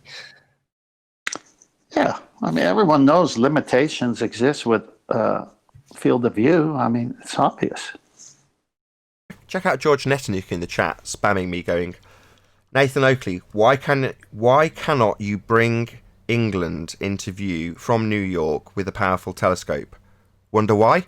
It's beyond the angular resolution limit of probably Hubble. That's why. So if you want to claim that with something that's got a mile wide diameter and you can increase the angular resolution limit excluded from your mathematics, completely entirely ignored when put inside profile, then George Netanyahu, when you watch this on the re-up, why are you challenging me to do this? If you claim you can see New York from England, oh, what's that you're going to get me to ask so you can assert that Earth curves got in the way with a presupposition? No, I'm just going to point out that there's an angular resolution limit that would dictate how far you can see things with, and potentially with a big enough telescope you could see it. No, I'm going to assert that there'd be too much atmosphere, like Arwen detailed. But both of those things just go on a list, perspective and atmosphere, as excuses for Earth curve, which will be the reason you assert we can't see it, George Netanyahu. So it's pathetic. There is no telescope in existence that could see New York from England. It's absolutely absurd, but he's going to challenge me to do it. No, feel free to provide evidence that you can do it, George. Oh, what's that you'll say Earth curves got in the way? And claim a win? Yeah, absolutely pathetic. Interesting. So if Earth curve got in if Earth curve got in the way, George, then how come on one day it's supposed to be 1.22 miles and the next day it's 10 miles? Yeah, we do not see a geometric horizon. So when it got to that stage in the argument, he started asserting, no, New York's fallen behind Earth curve. What, the geometric horizon that we cannot see? that's been debunked by the Black Swan, that geometric horizon, because we've only got one, and it isn't geometric by concession of every funder who comes here. So no, you're not going to be asserting anything's behind an Earth curve we don't see, because we don't see it. It's only in existence in a reified model that turns everything 90 degrees into orthographic view, so it can exclude perspective, the angular resolution limit that stops you seeing things at a given distance. And you can demonstrate that effect without utilising any presuppositions of an Earth curve. You can take a perfectly flat piece of land and show diffraction limits. They're real. They're even giving you in the specs of cameras, surprisingly. What's diffraction, Nathan? Interference. Point that you'd lose something in this context. The limit. It's not what diffraction is. My bad. My bad was my answer interrupting your next question. Who's this talking? Who's this talking? Sounds like R.C. Meisty. In this context, the diffraction limit would be calculable with the Rayleigh criterion. Interference, the point where you can no longer resolve the information. Diffraction is interference. That's what diffraction is. The interference limit, if you will, the point that you can't resolve information in this context.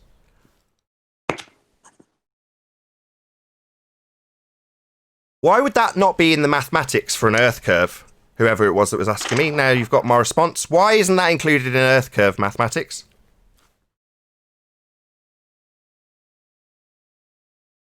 Oh, it went silent. Why isn't that included in Earth curve mathematics? Perspective is real. Diffraction limit. You can calculate it with the Rayleigh criterion. Things get too small to see. Why is that not in the mathematics of Earth curve when it's real? Nobody seems to be answering me. I was asked a question, I've answered, and now I'm not getting a response. What's going on? Would it be that perspective's been turned into Earth curve when you turn things 90 degrees and put your own head in the view? Is that why somebody's asking me about diffraction limits that aren't included in Earth curve mathematics? Why aren't I getting a response?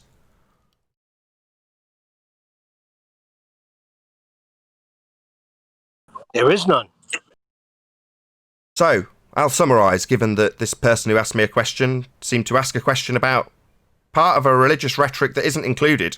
Diffraction limits, perspective, things getting too small to see. Now, you need to account for that, but you don't. You just say Earth curve gets in the way by removing perspective entirely and turning the view on its side. So, no, you guys who think you're on a globe with this mathematics of sphere Earth need to account for perspective. It's not in your maths. In fact, it's been replaced by Earth curve. That's how we debunk your maths. You don't have the necessary geometric horizon to draw a tangent to when you're looking at things 90 degrees side on to the actual view we get. You need a tangent point, a tangent line. We've debunked it with the Black Swan. Your model's dead. But thank you for your question about diffraction. Something that's ignored in globe maths. Sounds rather quiet.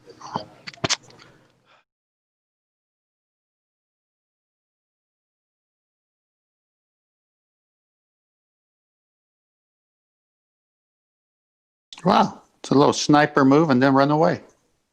The reason for that sniper move is because when I was on Sleeping Warriors channel, he had Conspiracy Cats on, and he wouldn't let me answer a single question. He decided to rumpus me because I didn't have a mute button to defend that nonsense. So at a point I decided I'm not going to answer then, I'll sit in silence. And he asked me what diffraction was. Now, rather than attempting to explain the context of a diffraction limit, that would be the perspective that we see, I chose not to. And he chose to take that as a win. And now I get people all the time in the comments asking me what diffraction is, like they think they've got some sort of win over me when one of their compadres has decided to rumpus me, and demonstrate precisely why I keep control of my show. I run the debate, so I can retain control, because people like Conspiracy Cats will take the opportunity to shut me down when I give my cogent, poignant rebuttals. So if I'm not going to get more than 10 seconds to actually refute a claim that's being made, what's the point in even speaking? Now, if you want to take that I don't understand what diffraction is, because Conspiracy Cats has spun it that way after rumpusing the living shit out of me, then you can take it that I don't understand what diffraction limit is. And when you come here like this twat and ask me what it is, I'll point out it's not in your curve maths. That very effect of the diffraction limit's been hijacked and called Earth curve in a Muppet Vision side-on orthographic view. That, based on that side view, you would assert we wouldn't have a horizon because you're drawing parallel lines on a flat plane that never converges. Well, train tracks, my friends, they do converge, unlike this Muppet Vision that doesn't. So yeah, I'll take that as an opportunity rather than revelling in the fact that Conspiracy Cats is a bit of a prick and that's the only way he can get a win. Because he too came here to have his ass handed to him with his religious assertions that he's on a sphere with gravity. Yeah, they all do. Bob the Science Guy, currently telling people not to come on my show. Yeah, he's been here and had his ass handed to him with his complete nonsense about Cavendish. They all do. They all come here to have their ass handed to them and then bleat and moan about how I won't go to them to be shut down with their fundamentalist mute button that will be tolerated by whatever moderator they put in place. Here, I will make my point clear. Diffraction limit, not in the calculator. What's the rebuttal from the asshole who asked me? Total silence! Yeah, because it kills the globe. But if I was to try and say that on a quote-unquote neutral platform, you could be damn sure it'd be interrupted. I wouldn't be tolerated like Conspiracy Cats. He wouldn't tolerate me pointing out what a diffraction limit was, and how it's excluded from the curve maths, and how that fundamentally destroys the globe Earth assertion that uses Muppet Vision, aka orthographic view. But when I point this out to the guy asking with a little thinking he's got a gotcha about diffraction, why it's not included in the maths, we're met with silence. That is why the fundies don't come here, because their arguments don't stand up here. And their obfuscation that they try and use when their arguments die doesn't work either.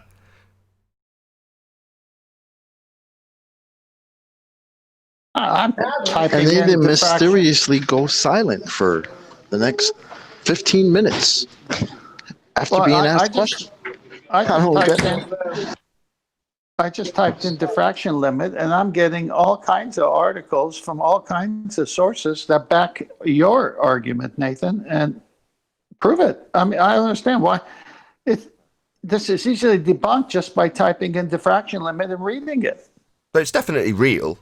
It's calculable. You can easily prove it to yourself. It's definitely an effect that takes place when you photograph things. And yet it's excluded from the maths for a curve, which is comparing its maths inside View Muppet Vision to photographs, things that are optical that definitely have this diffraction limit in them. Wow! I'd be crapping my pants if I was a fundy zealot, or I'd be telling me to go and meet them on a neutral platform so they didn't have to tolerate listening to this. Show us a diffraction limit citation, Nathan, that says why things disappear from the bottom up then. Sorry, the diffraction limit that is real but not included in your maths, was this the same guy? Why isn't it included in the curve maths? You've ignored my question and decided to ask me a new question. You seem to have not heard and now you're interrupting me. What a shock. So now it's time for obfuscation tactic. I'm repeating my question that was met with stony silence.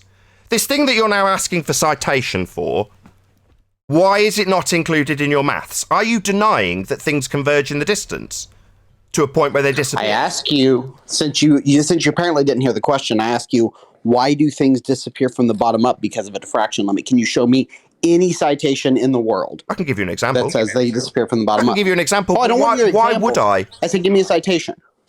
Sorry, why? Are you deaf? I'm asking why. Are you deaf? I asked a question. Why? Question mark. So you don't have a citation? I didn't say that. I asked you why you want it. So provide it. Sorry, why do you want a citation? I haven't cited anything. I've described something. Me personally, I described the diffraction limit. 10th Man said he went out, Google searched it and found all sorts of information on it. I haven't cited anything and I don't need to. I'm describing it, me personally. I haven't cited anything. I don't need to. You want to challenge what I've said? Fine, challenge me. I'm not citing anything. I don't have to. A citation, my friend, is not the argument. It can be used in assistance for the argument, to back the argument. Me, I choose not to. I'm lazy. I just make the argument. Don't have to cite anything. You understand that? So you don't have one. Cool. My argument, however, regardless of any non-citation I haven't provided, is that things definitely disappear into the distance. Train tracks, for example. You can make this effect happen if you get low enough to the ground much, much sooner than your presupposition that it's going over Earth curve. Now, do you deny that things converge into the distance? Do you deny that?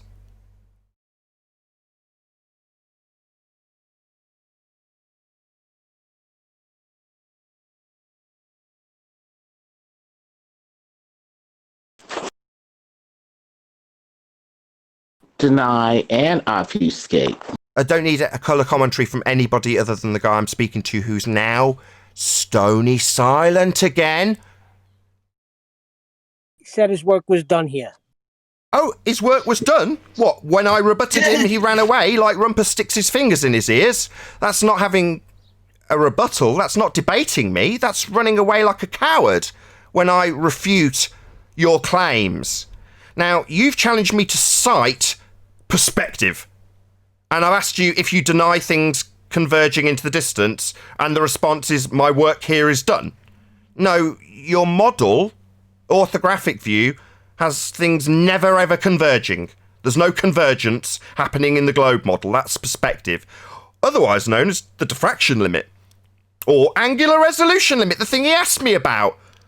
And now that we're at the actual meat and potatoes, the fact that curve Earth doesn't include it, his work's done.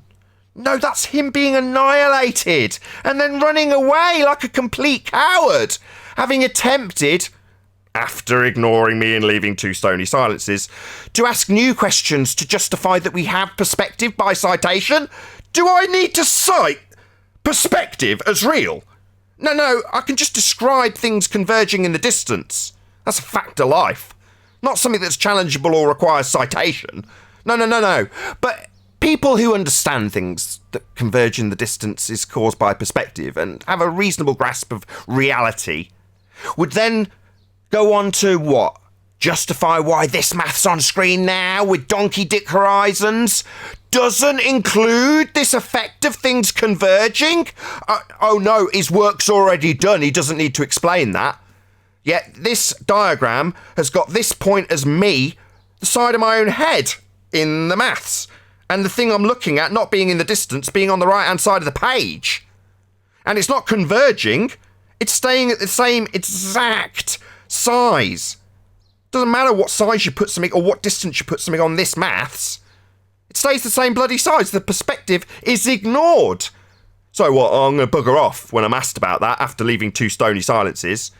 Just to understand, audience, that anybody in other arenas that tells you Nathan doesn't want to go on a neutral platform because he's going to get his ass handed to him, just know that when people come here and don't get the opportunity to obfuscate these points, they leave stony silences when they're asked why perspective's excluded from Earth curve maths, and then they run away.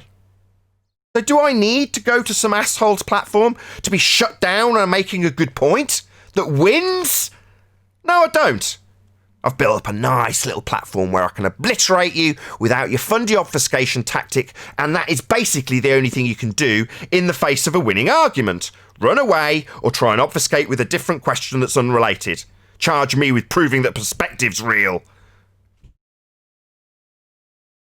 Well, obviously, he ran away bottom up.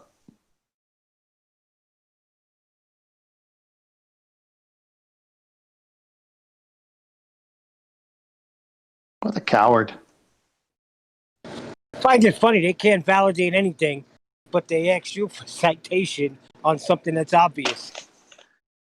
Yeah. Hey, Brian. I got a cite. That was R.C. Meisty. I'm still waiting to hear how my coffee cup is accelerating as it sits on my table. Mr. R.C. Meisty. This is not the first time he's run away after being asked a tough question. This is just his first time in a while.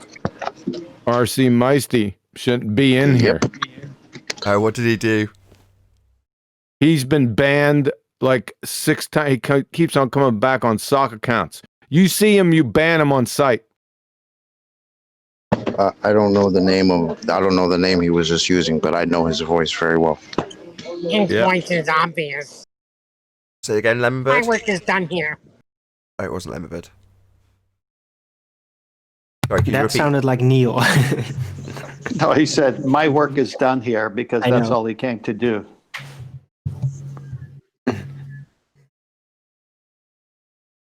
Right, 10th man, you've just posted something. Do you want me to present it? Well, I am, even if you don't.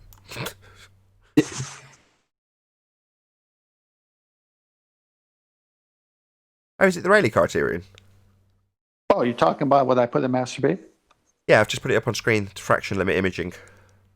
Yeah, that's one of many. So it's so obvious. It's such a weak point for him to come to argue. I mean, he lost like the minute he started, he lost. Yeah, but who said it? That's the only thing that's important, you know? What, the citation? Well, it's like Right. It's like Nathan said. I don't need a citation when I can prove it myself. Why do I need someone to prove something everyone agrees with, which is things get smaller at a distance? Yeah, but if your But- doctor but this doesn't person tell you was- an apple a day is healthy, then it can't be true. Things get smaller in the distance toward eye line, though. That's the key thing they're missing. They think the object just converges into itself. Parallel lines converge in the distance at eye line. Yeah, it's farcical. You know, they're excluding the effect that things converge into the distance. All of these diagrams that are currently running on screen, none of them have got anything converging. You've got a straight line between target and observer. But you can see the side of the observer's head. No photograph ever will include the side of your own head if you're taking it.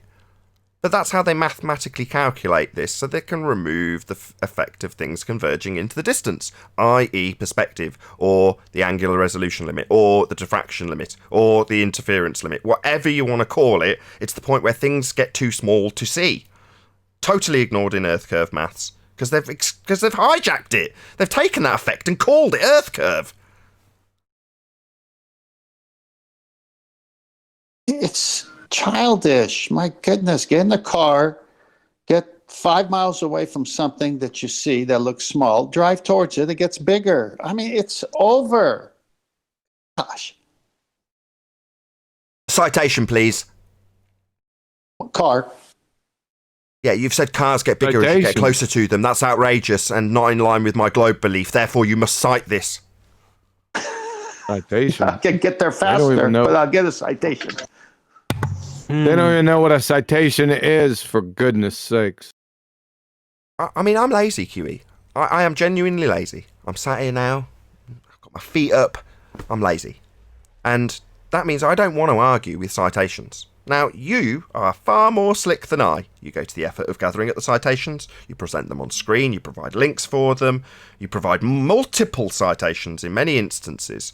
And what happens? They grab the citation with the link, they scroll to page 27, and then say cherry picking. Look, here on page 27 it says Earth's a sphere. Morons. Abject morons. That's what they are.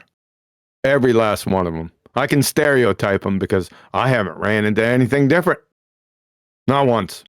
Just like the Evo-tards. You evolutionists out there. Friggin' clown shows. I triple dog dare you to even come into my presence with that horse shit. It's gonna be quick. I'm gonna end you in 30 seconds with interruptions. Fucking bozos. I need a citation for triple dog. Go ahead and parrot that wiki stuff around me, man. You'll see what happens. Come on. You got an evolutionist in here. Let's go. Let's roll with it. Come on, one of you are friggin' Evo-tard. I know you are. I'm in my I'll tell Evo-tard mood. What's evolution? What about the fetus that looks like a fish in a certain stage of development? You might want to move to Hey, evolution. You don't got anything with your fairy tale worldview. That's an absolute joke. Just a, okay. But this is actually one of the curiosities that made me kind of believe in it in the first place. Originally. You know, the whole fetus stage and what it looks like. Remember? You'll have to add a bit of meat to that. Looks like. Okay. Yeah. That's very convincing, you know, when they show that to you as a kid. What, that it's a xenomorph? I didn't A believe it. xenomorph. I didn't But believe what it. about now all you're the shaming me. fossils? I don't know. I thought it was Are kind you of convincing. Are you talking about Haeckel's drawing? Yeah, that nonsense still graces textbooks even to this day when it was friggin' debunked nearly 100 years ago. But yep, they still wheel that disheveled bullshit out. He's a fraud. What is evolution? Same with Piltdown, man. Clearly been debunked. Easily found out to be debunked. Still taught in schools. Yep. But how do you explain all the fossils in the ground? How do I explain? I didn't make any claims to explain. I'm not like you. How about that all doesn't the evaluate upside-down questions trees? that are asked to them. You just answer them. Whatever the question is, you try to fish out an answer and make an ass out of yourself. Start evaluating the questions that are asked to you and see if they have any frigging merit whatsoever. One of the few examples that gets denying the antecedent formal logical fallacy. If they're buried together, then they existed together. They're not buried together, therefore they couldn't have existed at the same time. Right, and remember that I'll period explain when all the fossils. trees I can in a certain explain- age grew upside down? Holy shit. One sec, QE. Say that again, Alvin. Remember that certain time period which they discovered in the mud layers and all that of when trees all grew upside down in a very specific age? Remember that? Oh, and yeah, the adamantium age. Right. Yeah, because that didn't Conditions were settle different over back time. It was obviously a quickly petrified situation of a probably flood nature. How that to be, Fair in my enough. opinion. Go on then. How do you explain fossils, QE? Let's hear it. Explain fossils. Yeah.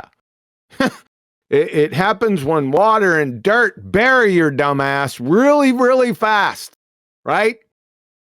And all the sediments get in there into your cells and it petrifies. That's there. I explained it.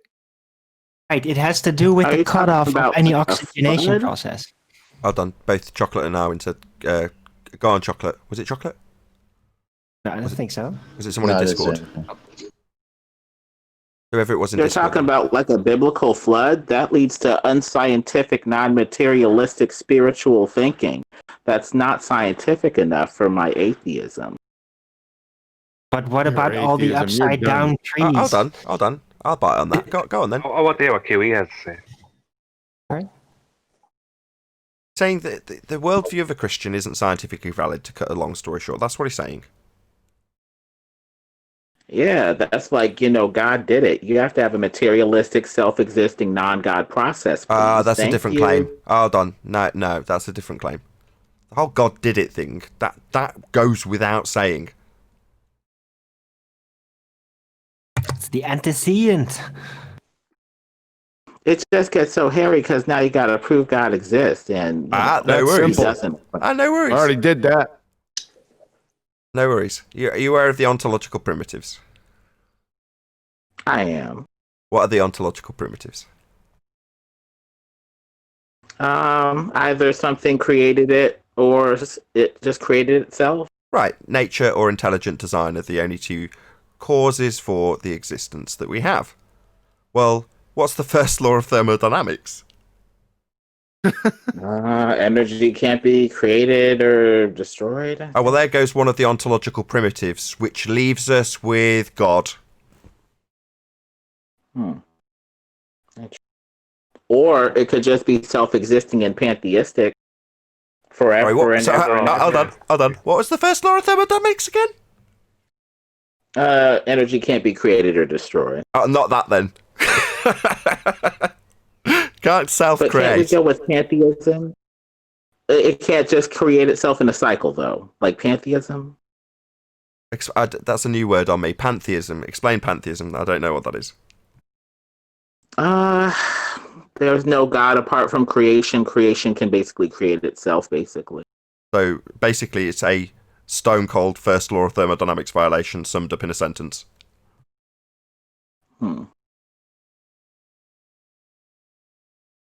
Fascinating, though. Interesting.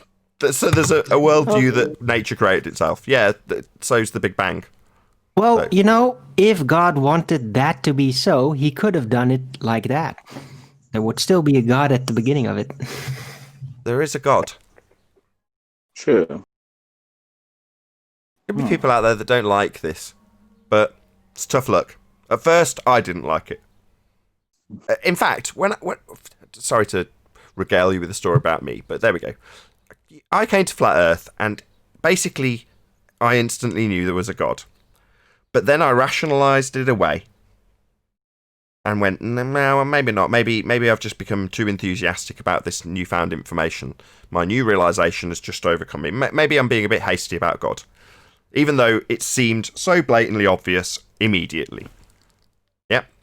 So then you progress and go, well, no, everybody's views on Christianity and the other religions, they're all same as what I already knew, so I'm just going to start to be how I was before finding out about Flat Earth, which is to distance myself from religion. And then QE comes along, explains the ontological primitives, and what are you can't get out of it. There is a God. There's no other explanation for how we have existence in the first... God's probably the wrong word. There must have been intelligent design. It is my understanding that pantheism denotes everything is. Hang on there. The pantheism, from my understanding, was everything is God. You're God, I'm God, the rock is God, the tree is God. It's also called nonsense. Nonsense is a good word for that. But I like to God is not rephrase what separate Nathan from said. creation, therefore he is not holy, he's not set apart. It's, somehow involved or imbued with the creation with no separation. It's all just one. One what? There is intelligent design, so there must have been one same thing with no distinction. Hold on, good question. Brian, There is no creator distinction. Hold on. It's just one. Oh, you're answering. Sorry. My bad. Carry on. It's just one. No creator distinction. No cause, no effect. And no matter or energy. It's all just one. No distinction. But that would be a second law of thermodynamics violation. The law would collapse if there's no distinction, though. You've got to have a if beginning. Everything just dissolves into one. No, you've got to have a beginning. One what? One thing without distinction. Everything has ultimately the same essence in nature. What's this thing? One what? You're not making any sense, remember. One thing with no distinction. No beginning, no end, no distinction. Yeah, that's what I just said. That's a second law of thermodynamics violation.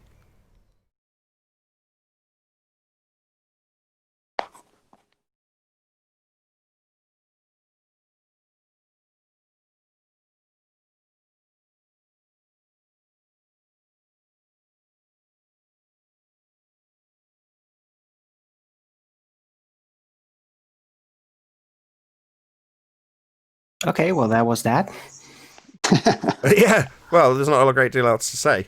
You can't get around the ontological primitives. Yep. As soon as you confine yourself within nature, i.e. the first ontological primitive, then every single route you take will violate the first law of thermodynamics, because you can't, within the confines of nature, create yourself. That's impossible. So what are you left with? It must have been an external force. There can be no other answer, because nature can't create itself. There isn't another answer here. There isn't. I've racked my brains for this. I'm resigned to the fact. We were created. Rejoice in the fact. If you don't want to accept it, it's normally because you've either got skeletons in your closet or you're a bloody nihilist. Mm. Well, if you want to believe that we're on a globe and space is a vacuum and all that, then maybe you could go down that road. But when you want to live in actual reality, where we have a situation where if we didn't have the gas pressure we have at ground level, then our water would evaporate, all these kind of things that we can only recreate a blade of grass. We can't actually create a blade of grass, but we actually have zero power in a place. We don't even know exactly what it is. Yeah, I'm pretty sure that this is not an accident. Shame Betty's not here. but Are you any good at delivering the get your own dirt joke, QE? I'm sorry, I just got back. I'm eating breakfast. Okay. Does anybody know? Can you deliver that joke, 10th man? something about an atheist saying about how everything happened, and then he says, and then Betty came back with the dirt, which is well. Let me try it before you ruin the punchline. No, I'll just do it. I got it. I'll take it. So you got a bunch of scientists, and then you have God, and they're having a conversation. What happens is that the scientists say that, well, we don't need you anymore because we can do this ourselves. We can make life ourselves. And God says, okay, not a problem. Go ahead. You start out. And then they start to pick up dirt, and God says, no. Get your own dirt. Right? That's a play on the first law of thermodynamics and quantum mechanics. Is that good? I didn't do it as good as her, but that's all I got this morning. That's good. Interesting. A good example. Good. Very good.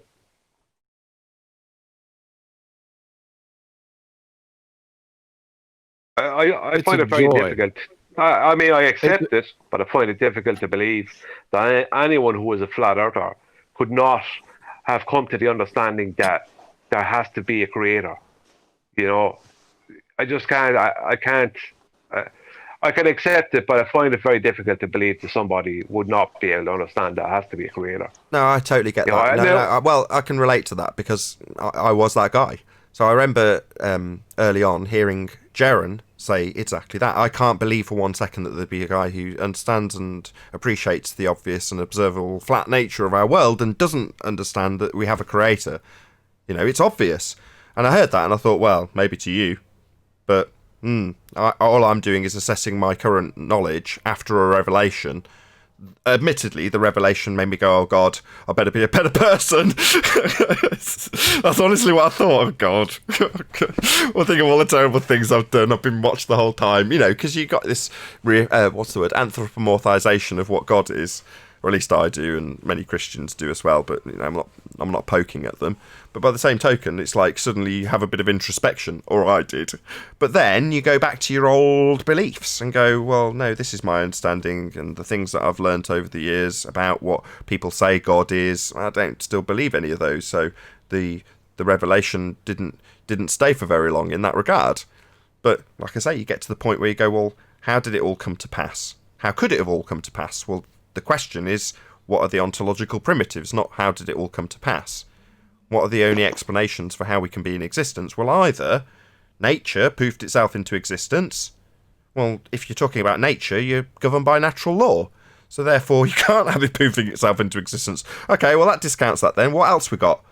Well, some external force created us, because that's the only other option. Oh, right, so some external force created us then. That's the end of that conversation. Yeah, but when you were presented with the evidence, you had to accept it. Just just like the example with the first law of thermodynamics that you gave yourself there a while ago, you had to accept it. Now, the point is that when someone gets presented with that level of evidence, and they still want to question it, it's like, well, you're just trying your best to try and believe that there isn't a creator at that stage. You're just trying your best to try and believe there isn't one. Yeah, I call that. I personally always believed in the creator. Did not do it the flat out. I was always a believer in God. But my introspection, I mean, I'm a bad person, and I have done very bad things in my time. Now, the realization meant that suddenly there was a bit of introspection that went on, and I didn't like it, right? I'm fortunate enough to know what my monsters are. That doesn't mean my monsters are good. Everyone's got monsters, by the way, in case people suddenly think I'm, trying to give a embedded confession that I've done something. I'm not. I'm just saying everyone's got monsters, but some people's monsters are worse than others. And when you realise that there is a creator, in this instance, upon realising the nature of the lie, then the introspection often scares people. And I phrased it earlier with skeletons in the closet.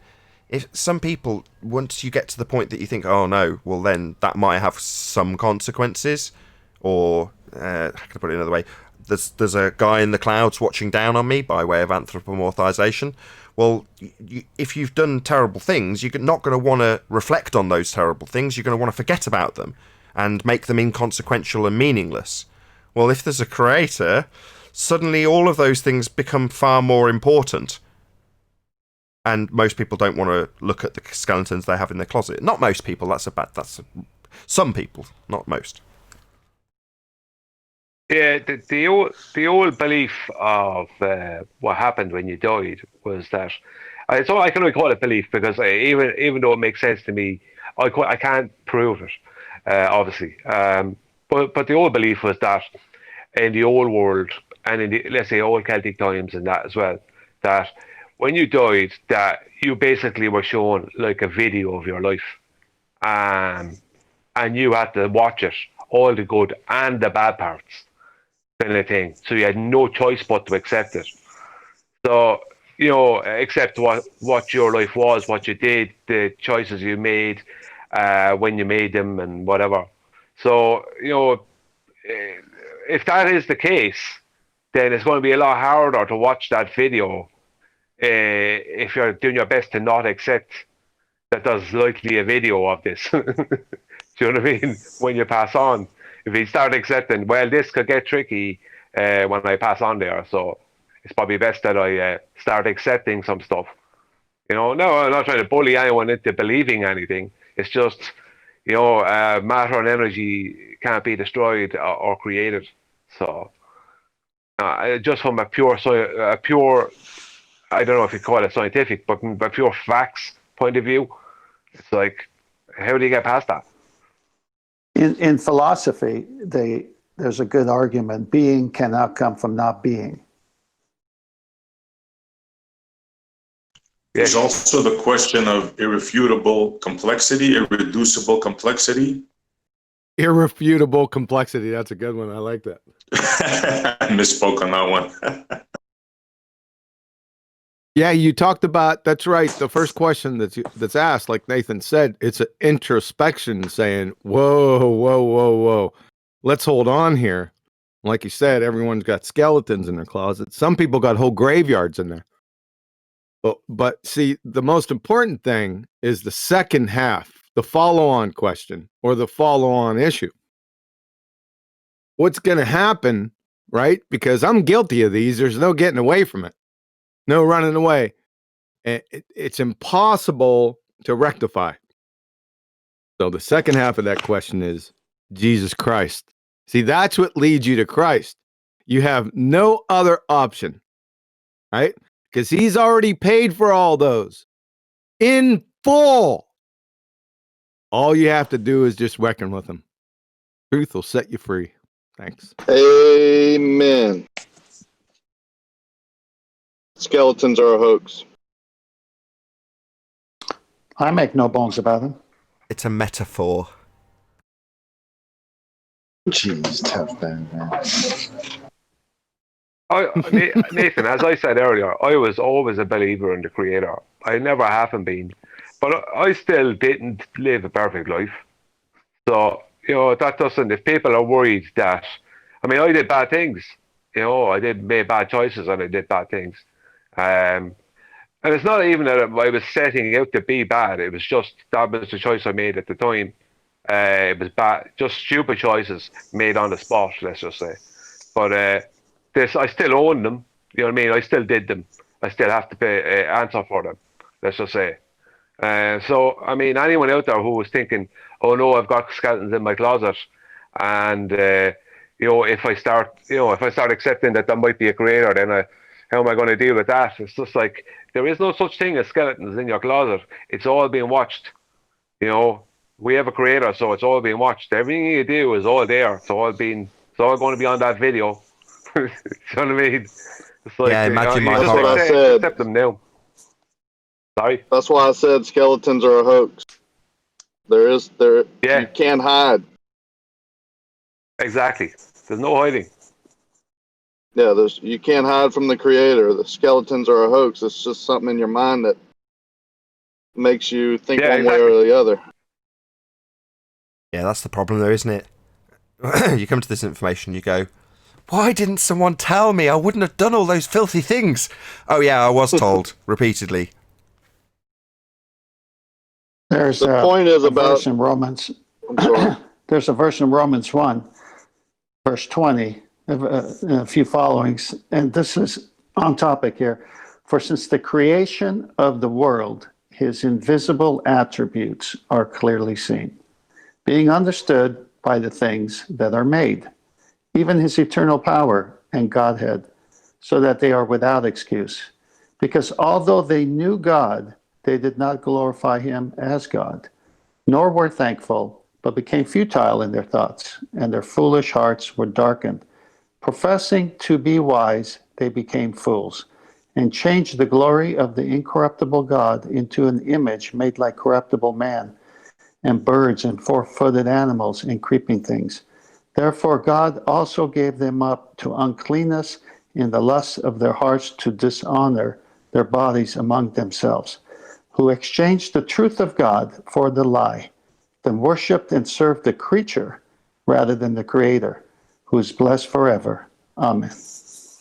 Yeah. Excellent passage. Amen. I've heard that several No times, worse. and every time I do picture globe heads when they profess to be wise. Well, that's exactly what I picture.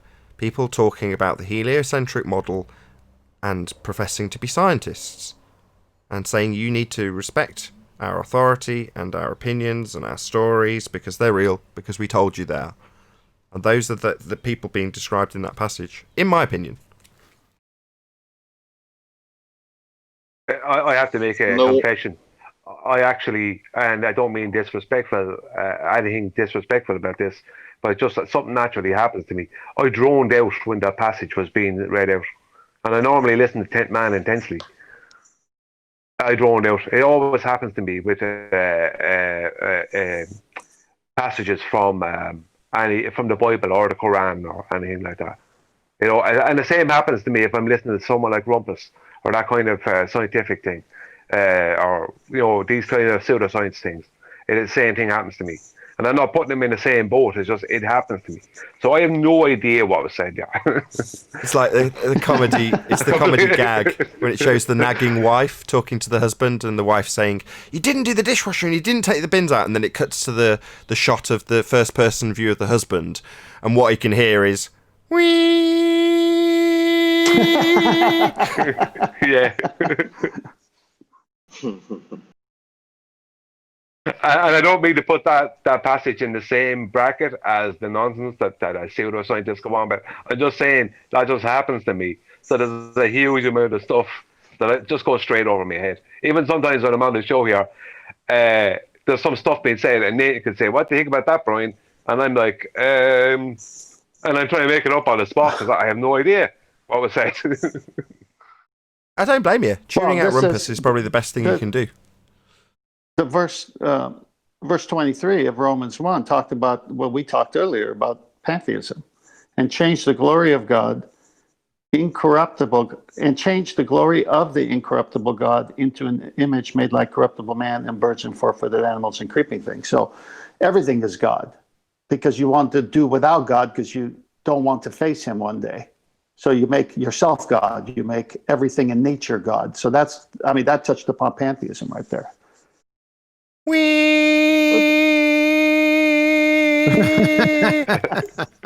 Nice. Yeah, that's the death throes of the heliocentric ball evolution. They're God-hating selves when everyone knows, right? It's self-evident, but they label it as creationism or creationist. That's what I hear all the time. You creationist. Well, let me give you a news flash. Everyone's a creationist. Every single person, because this universe had a beginning. Beginning equals creation. So every one of us are creationists by default.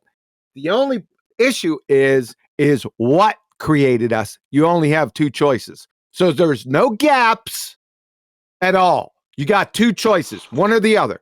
It's a disjunctive syllogism. If you disprove one, then the other one is therefore must be true. Just that simple.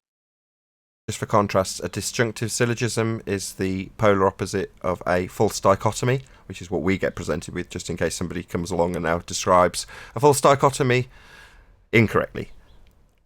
I just want one quote from you. I should really start memorising these. At the bottom of the glass, can you just recite that, QE? You know which one I'm talking about, right? Werner Heisenberg. Yes. Wow, if I can even remember it. Just paraphrase it. I don't want to paraphrase it, man. It's too darn good. I remember. I gotta go find it. Say it.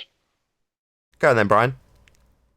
Okay, the first sip of science will make you an atheist, but God is waiting at the bottom of the glass. At the bottom of the glass, God is waiting for you. Yeah. Yes. The first sip of the glass of natural science will turn you into an atheist, but at the bottom of the glass, God is waiting for you. Right? That's Walter Heisenberg. Because Werner Heisenberg, he's talking about the fairy tale pseudoscientists who call them or claim themselves scientists that are not really scientists, that are just scratching the surface with their little evolution fairy tales. But in the end, when you get deeper and deeper and deeper and deeper, you're going to run into quantum mechanics like Werner Heisenberg did. And it was plain as the nose on their face. It was a well da. And it's still that way. No way around it. Just want to get his name right. Face it's Warner Heisenberg, right? Yeah, Werner Heisenberg. Heisenberg uncertainty principle maker. Yep. Another thing that's pretty funny is I can remember being called a coward. I'm weak because I need a creator. Now let's think about this. If you're a naturalist, right? When you die, that's it. There's nothing else. It's pure void. However, if you're a Christian and you die, you know that there's a reckoning coming. Who's the coward? You see how they flip? They flip it. They just use the headlines and they flip it. Creationist, coward, this and that. No. Projection. It's all the opposite. They're projectionists. Exactly. Well said. Shout out to Steve Martin, plain as the nose on your face. I know David Kiwi's heard this, but have you heard of Pascal's wager? Oh, yeah, it's an idiotic wager. I didn't hear that. It was too muffled. Say that again, Paul. Kiwi said it's idiotic, so I'm not going to even bring that. No, I'm saying not you, but what you said. You said Pascal's wager, right? It's a dead man's bet. Well, I mean, I was right? Correct. Basic. Dead man's bet. Right, remind us, what's Pascal's wager? Basically, it's you got like as a Christian, if I live a good life, then I've done good. But then when I'm at the end, if I get judged, I've done good or done right, and at the end, I've done or I've been I get rewarded for that. But if I do good and there's no God at the end, then I've got nothing to lose. But the atheist, on the other hand, if they live the life any way they want, and if they're dead, then they're right, then it's the same thing. But if they do everything their way, and God exists after death, then they lose. So it's always better to bet that God exists and try to do what's right. That's the best way. Because if you don't know, and there's a lot of atheists on this Discord panel say, we don't know. We just deny the Christian belief in God. We just deny that. Well, it's better to believe that there possibly could be a God and try to live your life betterly according to the standard than to say there's no God, do it any way you want. Because it works out better for you if there is one of you. I can't hear a single word he's saying, by the way. It came through for the audience. It was a bit muffled, but yes, I could just about hear what you're saying. Somebody can unpack it better than I can. In other words, to err on the side of caution would be to believe in God if you're trying to rationalize them with logic rather than reason with them with the ontological primitives. Yeah, your side of caution is to believe in God if you were unaware of the ontological primitives, I think is Paul's point to summarise it. Well, I think the fact that the average person anyway knows the difference between right and wrong. You do something wrong, most people, not everybody, some people don't care, but most people, you do something wrong, you know it, even if you try to avoid it, you try to push it down, you know it was wrong, you can feel it inside you. And when you accept that I did that, I was wrong, when you accept that, it releases this tension inside of you. I mean, that alone, the fact that we have that, besides we have the fact we have the type of intelligence we have, not that we're more intelligent than animals, we just have a different type of it. Like the fact that we have that feeling inside of us that will tell us that was wrong, even if we try our best to avoid it. Or you'll end up with a drinking problem, or you'll end up, with some other crazy problem because you wouldn't accept that you did something that was wrong, that you knew was wrong. The fact that you know right from wrong, without having to be taught it. You don't have to be taught right from wrong. You know it inside you. You know it inside you. So to me, that says that, we have to be creative. That to me, that may not be proof for everyone else, but a blade of grass is proof for me too. So maybe my proofs are pretty low. I don't know. Well, that's what. Go on, Nathan. Okay, yeah, I was going to say that's exactly what Romans also touched upon, because it says something, and if you're not listening, it'll go over your head. It says, "For since the creation of the world, His, meaning God, invisible attributes are clearly seen, being understood by the things that are made." So that's creation. Even His eternal power and Godhead, so that they are without excuse. So the creation denotes a creator, and there's the invisible attributes, and man is without excuse. And this is the part for Brian that he said, because although they knew God, they knew God, but how they know God? Through creation, but they don't know Him yet, right? But they knew God because of creation. They did not glorify Him as God, nor were thankful, but became futile in their thoughts, and their foolish hearts were darkened. Professing themselves to be wise, they became fools. So creation alone, as Brian says, a blade of grass, well, there's a creator. But the atheist is going to say, no, that made itself. Yep. It comes down to that. The intellectual elite tell you what they're saying underneath the surface is exactly what Tent just said. Exactly. Yep. Expose deception and glorify the creator with creation. Say again? Michio Kaku has an interesting quote. I'm sorry, Rakia, go ahead. I was just saying, expose deception and glorify the creator with creation. That leads to a relationship, gets you closer to truth. If you don't expose the deception, you are part of that deception, and you're further away from truth, which is God. Exactly. And your relationship with her. So get with it. That's exactly right, Dave. You got it. Expose. Ephesians 5:11. Get there. So are you saying, by that standard, as Christians, you're motivated to do what you do in this regard? Some are. You're called to do it. I was called here. I hated social media. I didn't do any YouTube or whatever, all the other ones. The only thing I have right now is a YouTube channel, but I don't do all the other social media, right? I wasn't called to do that. I was called to do this. And my part in this is to expose the deception more than to prove, whatever. That's what I'm called to do. That's why I'm here. And until I'm called to do something else, I will be here glorifying the Creator with all my might. That's what QE says. Pretty much verbatim. He's here to expose the deceivers and the deception. Well, that's one of the points we agree on. Yeah, the only one. Have no fellowship with the unfruitful works of darkness, but rather reprove them. Exactly. You go, QE, you go. Now, we can talk about Lite later. Yeah, we can, mister. I want to quote Michio Kaku because I love quoting him. And he's got a quote that actually is on topic with this real quick. So, quote, I have concluded that we are in a world made by rules created by an intelligence.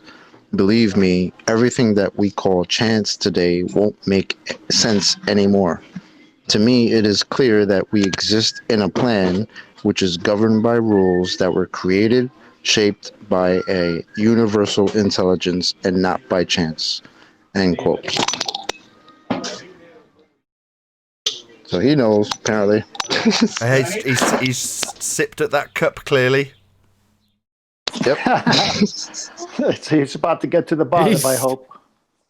He sipped at the cup. The first sip of the glass of natural sciences, right, will turn you into an atheist. So he sipped the cup a little bit. Wonder if he got all the way down there yet. Sounds like he's just ready to get there. I was going to say, there's quite a lot that Michio Kaku says with a wry smile that kind of intimates to me that he's letting this information out because he's aware of it. And I don't know if that's the first time I've heard that quote, but certainly quotes like that let you know that he's almost winking at you, right?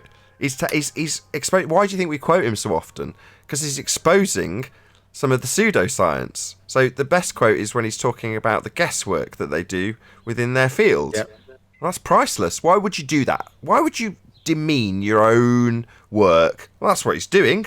But he does it with a little smile, right? Well, I think he's down at the bottom of the glass, personally. Yeah. No, we misinterpret what he means by that, according to them. According to M. Scott Veach. What? That's funny. By your reaction, QE's not heard this chocolate. Fill him in. Oh, you didn't know? Quantum. So one day I read out the Michio Kaku quote, and soon after that, while still on the show, I was messaged on Discord by M. Scott Reach, whatever his name is, and told that I misunderstand the quote and that we're all taking it out of context. And it's like, really? I misunderstood. Quote, in science, we always say that you make observations, you have a theory, you make more observations, and it's very, very tedious process. Wrong. Nobody that I know of in my field uses the so-called scientific method. In our field, it's by the seat of your pants. It's leaps of logic. It's guesswork. End quote. And apparently, we take that out of context. Oh my god! Come on, Brian. Yeah, man. Oh, QE was going to say something there. Yeah, I was. M. Scott Vreach. I mean, his is F equals container walls. Who's the other one? Zanuck. Yeah, Zanuck. F equals valve. Valve. Thank God that valve is closed and I can breathe. Hold on a second. I'll be right back. I remember the valve day. You want to add something, Brian? Yeah, I try to remember what it was now. Sorry about that. I spoke in. I know Chocolate was saying that to QE, and I forgot about it. I spoke in instead of him. Yeah. Oh yeah. This is what I want to say. Yeah. He says we misunderstood that, right? Let's say Chocolate read it out, we misunderstood it, right? This is typical from the board side. Then okay, then show us the science experiment done by cosmology then, to adhere to the scientific method. Nothing. You know what I mean? Yeah. So if we misunderstood it, where's the scientific method? You know? Well, the follow-up question would have been, which part did we miss? The leaps of logic. They're claiming their leaps of logic is highest. I told you this before. That's what I hear from the board. It's okay. It's okay. Science doesn't prove things. I'm not worried. Michio Kaku should have finished that statement. We don't even understand. Yeah, understand the scientific method. You had it right the first time, Michio. Say understand. Hold on. That's not what he said. He said under. He didn't even get that far. He went That's how far he got in that. Yeah. I highlighted it on my website too at the bottom, Michio Kaku. I made sure that was clear. Yeah, that would be about how far he got through that phrase. I'd say UND. You can assume That's why, understand. that's why I always do it every time I quote it. Because when I heard it, I was like, oh, what? What were you about to say, buddy? You fixed it up real quick, huh? Yeah. Since it's Friday, can we take a straw poll as what is the best backtracking statement a baller's ever said? I'll start with mine. Science doesn't prove things. We do. We don't. We do. Yeah, I'm going to say geometric horizon rumpus. Anybody else? I don't know, man. I don't know about any backtracking. I thought we got away. Naturally observed phenomenon, shoe. Hypothesis. Hold on. I got a question That's for not Kiwi. backtracking. Go on, Kiwi. What was that all about with Rumpus yesterday? What was what all about? I don't know. I heard you telling him, how to behave in here. And I had to listen every to time. him for 4 minutes explaining why he behaves that way. Yeah, that was pretty painful. Yeah, explaining exactly what he was doing. Yeah, right. Well, some people want him in here, other people don't. I just can't stand, no one can, whenever he comes in, no one can hear anything in the Hangout. Everyone in Discord, it's just like, it's a rumpus. You can't discern anything. What help is that for anyone, right? That's what I was trying to get across. You just proved it right there. So why, if he's got better reasons to be here, why does he always prove that other reason, which is rumpusing and obfuscation? Why does he do that? So why should he be here if he never behaves? His name. Right, I agree. I was trying to help him out a little bit. Because that's what it means. To cause a disturbance. That's what a rumpus is. No, I understand So you're that. asking- I'm just saying you're not tolerating it with Brenda anymore. You're not tolerating it with Zanuck anymore. And there's a list of them. I don't want to go through all of them. There's only one So other why one. are we still tolerating? Why are we still tolerating rumpus? Because he's still halfway amusing. Unlike the others, which get really drony. It's only when they step over the line. Right at salting. They only get banned when they step over the line. So I'll only details on it because he was the most recent. But essentially he spent, 10 minutes arguing about a NASA citation. And if memory serves me correctly, he said, just because it says so on some vlog doesn't make it true. And then we argued back and forth about the NASA citation and them backing us in terms of the second law of thermodynamics being the entropy law. So there was a great long discussion about it. The following day, he called me a liar and claimed there wasn't any NASA citation to speak of. Well, at that point, that for me was stepping over the line. You don't argue with somebody for 10 straight minutes about something and then the following day call them a liar for bringing up the fact that it was cited and denied by him. That to me is a step too far. I'm sure I said it at the time. That's why, a week prior, I actually went to the Pete Shea route and say, Zanuck, are you an agent, bro? Because we have been arguing with you about the second law for better part, it's got to be at least a year now, right? And never asserted that it wasn't a law. All of a sudden, now it's not a law, and then you're going to lie on top of that after many citations of it being a law. Like, to me, I feel like, wow, bro, like, you just played yourself hard. I don't understand why you would do that. And then I'm supposed to take you seriously after that? Like, even in just a debate format, I'm supposed to take you seriously? How can I? When you just blatantly lie to my face or anybody's face. Like, I don't respect that shit at all. Sorry. Corny, get out of here. There was a time when that was useful. Exposing that they are overt liars has been done time and time again, and it's useful. But now it's reaching the point where they're only really here to poison the well and lie. In other words, they don't actually have anything more than that demonstration over and over again. And not all of them, just in this instance, just Zanuck. Once you become just an overt liar and will deny a conversation you had 24 hours earlier, then there's literally no point in engaging in with those people, because what does it serve? Well, we've proven he's a liar. If it's not obvious and you still want to take Zanuck's word, then more fool you. But me, I'm not going to tolerate it anymore, especially not when we're pointing out the lies and get called liars for it. Well, Someone yes, like Zan is. Sorry, go on, Ted. Brian. No, go ahead, Oh, Brian. you go. Well, I thank you. I'll be quick. Zanuck is somebody who is a good debater, but his information, his ethics, and his logic is flawed. But that's masked over by his debating skills. Debating skills? He doesn't have any. I think he doesn't have any. He doesn't have any skills whatsoever. None. Yeah, I did an hour one-on-one with Zanuck, and he was just doing the same thing as he I always thought I was still trolling, talking. rumpusing. I think what Brian is saying is true, but he just used the wrong word for it. He just ties up time and goes in circles. Circular reasoning debating skills is what he's saying. Right. They'll tell you they're getting rumpused as they rumpus you, and they'll call you a liar as they're double speaking to you, which is basically being the same.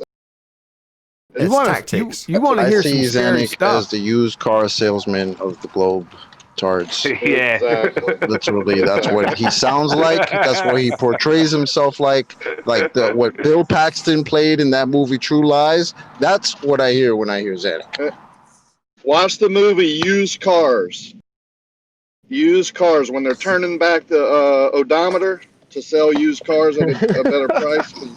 That is Zanuck. That's what they're doing. They're turning back the odometer, trying to sell us this piece of shit model. Right. Exactly. I call him a wizard because he's just chanting. He's just. It's amazing. It's easy to spot once you know what it is. And he thinks he's smarter than everybody. No, in his mind, he is smarter. That's the problem. That's the wizard part. He's brainwashed. He doesn't. There's no way. Rumpus How and all many them are times doing have that these on guys come here and told us, "Well, we're trying to help you guys out, right? Yeah, you're he's trying to help us out." Oh, thanks, Zanuck. Thanks, Kosho. Thanks, all you guys, for helping us out. Now, that's a lead-in to get them to beg the question, or get us to beg the question on their behalf, or reverse the burden of proof. So when they say things like, we're helping you, they'll follow that up with something like, you can go out and do this yourself, when they're not going to provide any evidence for a claim they've made. They'll just phrase it in such a way that you're then challenged to actually do this. Nathan, Well, I think they really truly believe that they think berries don't grow without physics. You understand what I'm saying? That's the way I put it. If you plant a seed, that seed will not become a plant and grow fruit or whatever without physics. And if you don't understand physics and believe in the data and blah, blah, blah, then you can't survive. You can't eat. You can't grow grapes. You see what I'm saying? And Yeah. that's the wizard part. They're way off. To put it slightly differently, it's like saying, if you can't give me the mathematical formula for that plant growing, then that plant's not growing. So if you can't give me the mathematical formula for a sun going over a flat Earth plane, then the Earth's not flat, and that plant ain't growing because you can't do the maths.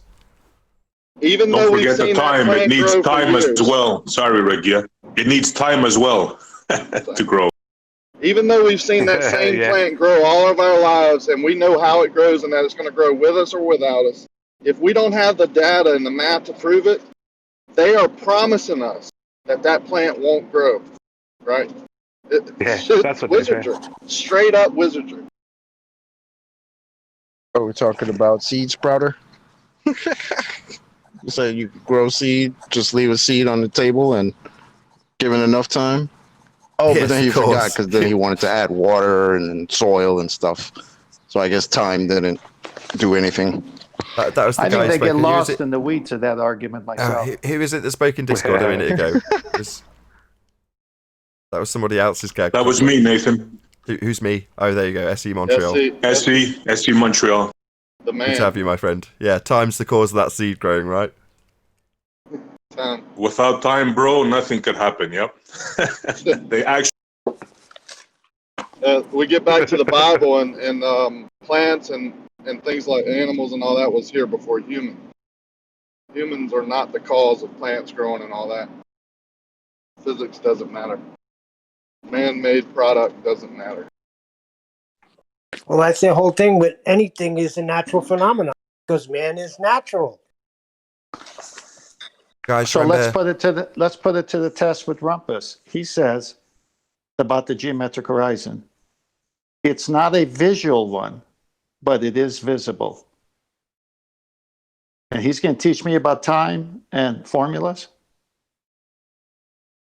He'll go weeks and Yeah, say you can't see it, and then yesterday he said you can see it. This gives clarity to what the statement they made about Zanuck, just as an example, being a good debater.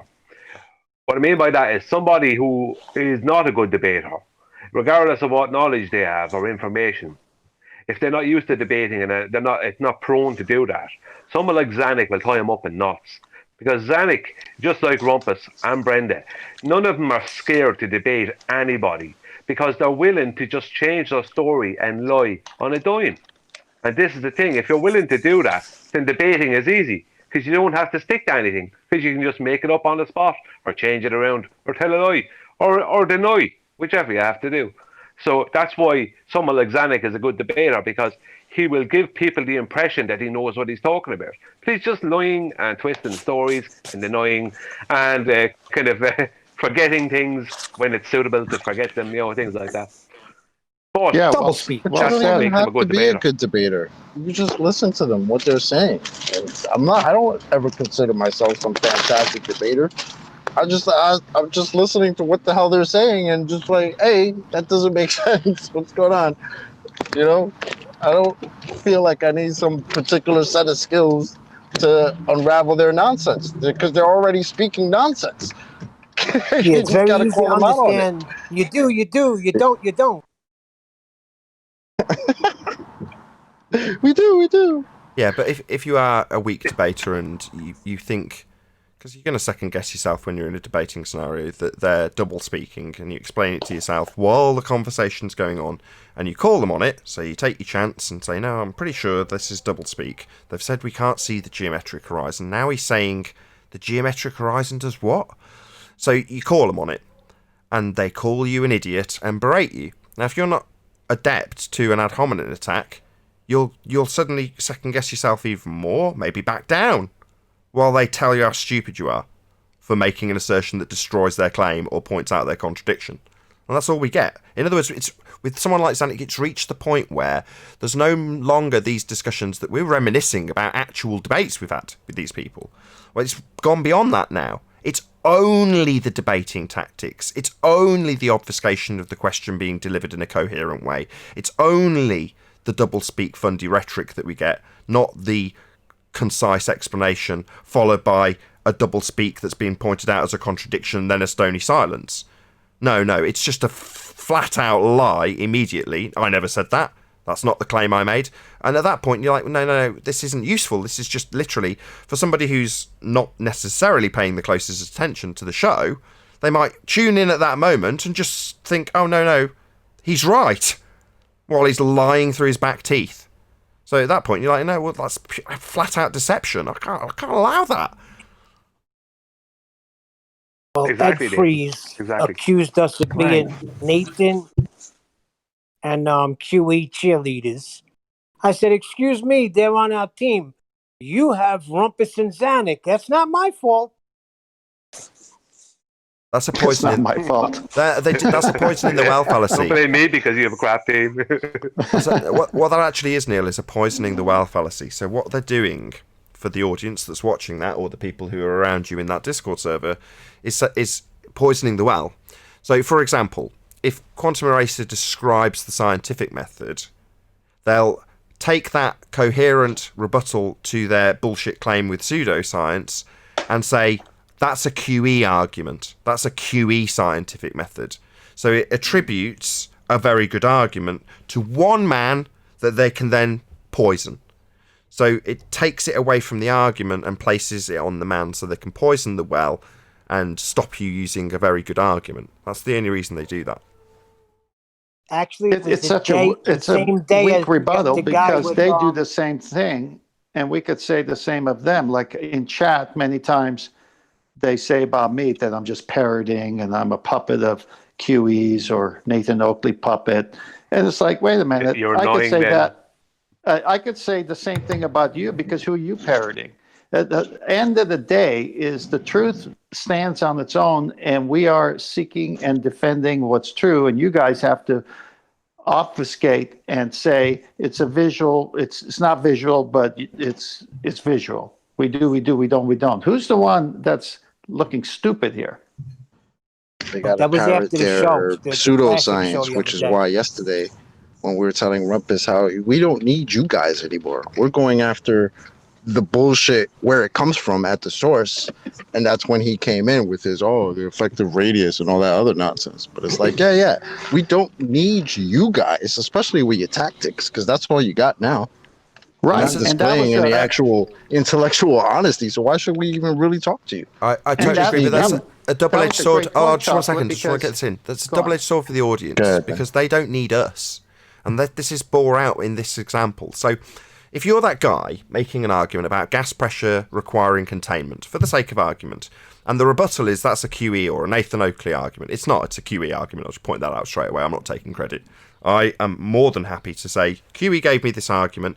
However, without causing any offence to QE, he's not going to get credited when I make this argument. And the reason for that is very simple. It becomes my argument. I must, in a debate, take ownership of that which I claim or attempt to refute. That becomes my argument.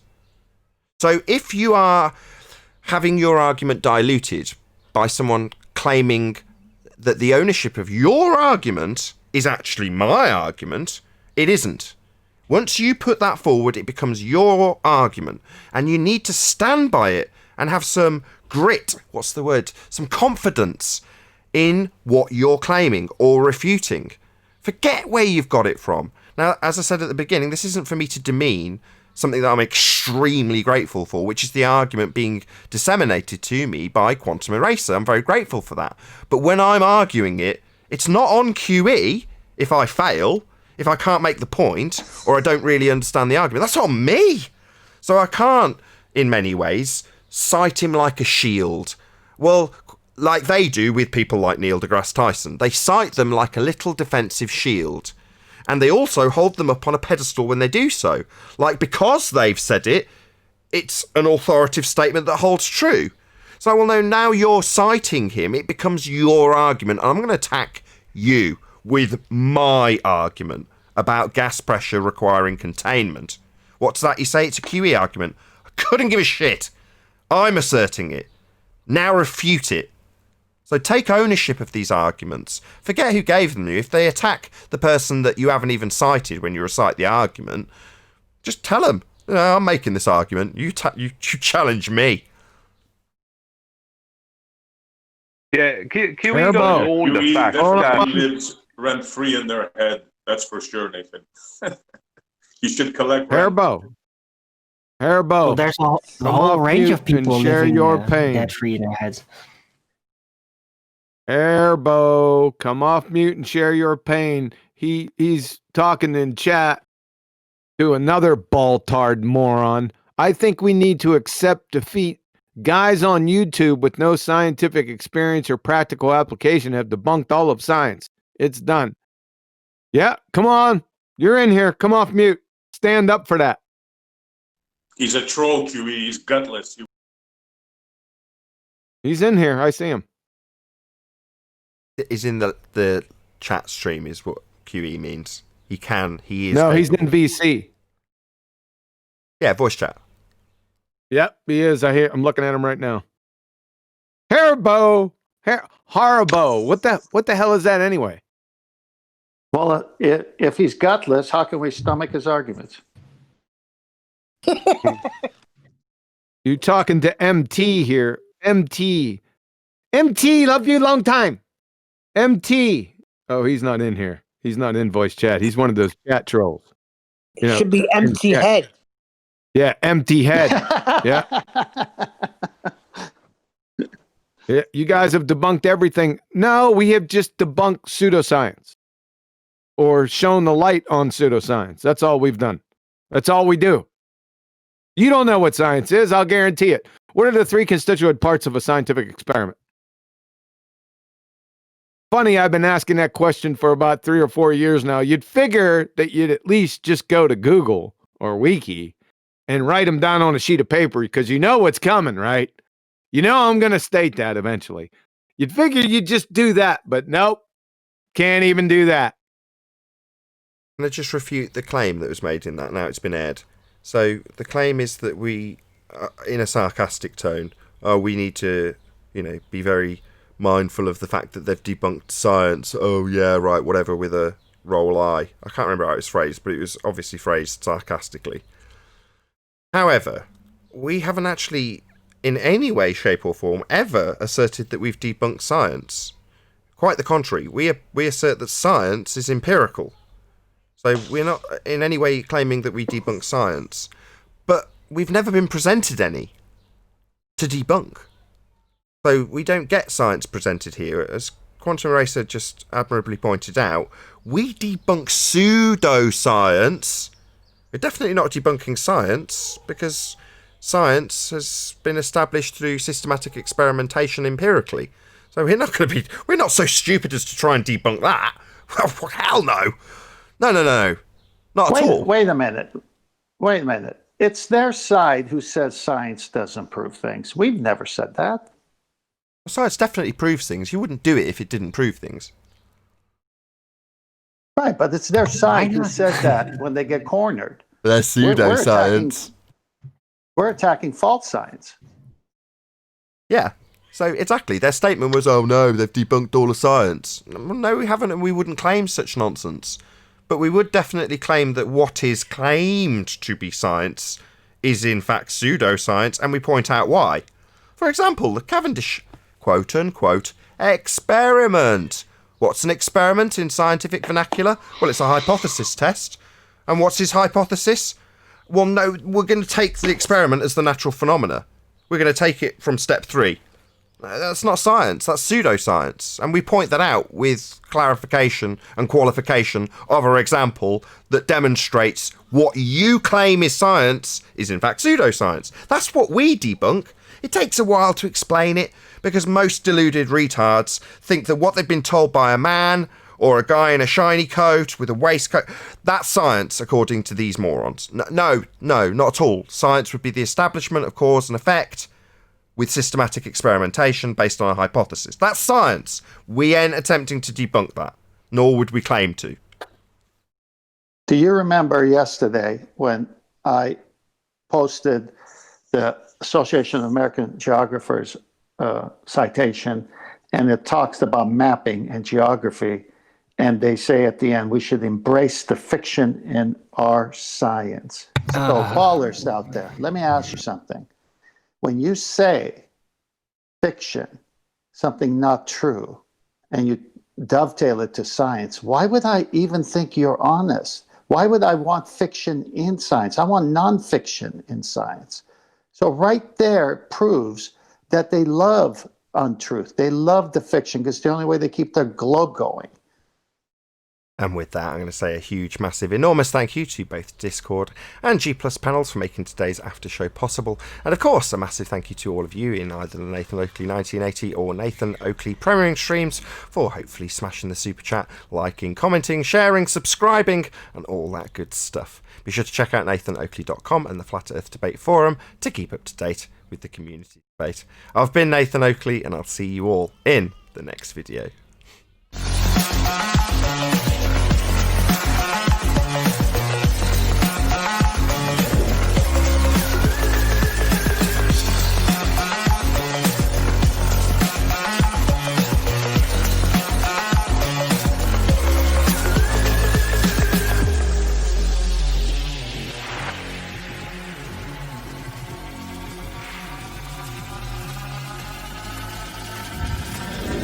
Oh, what a day!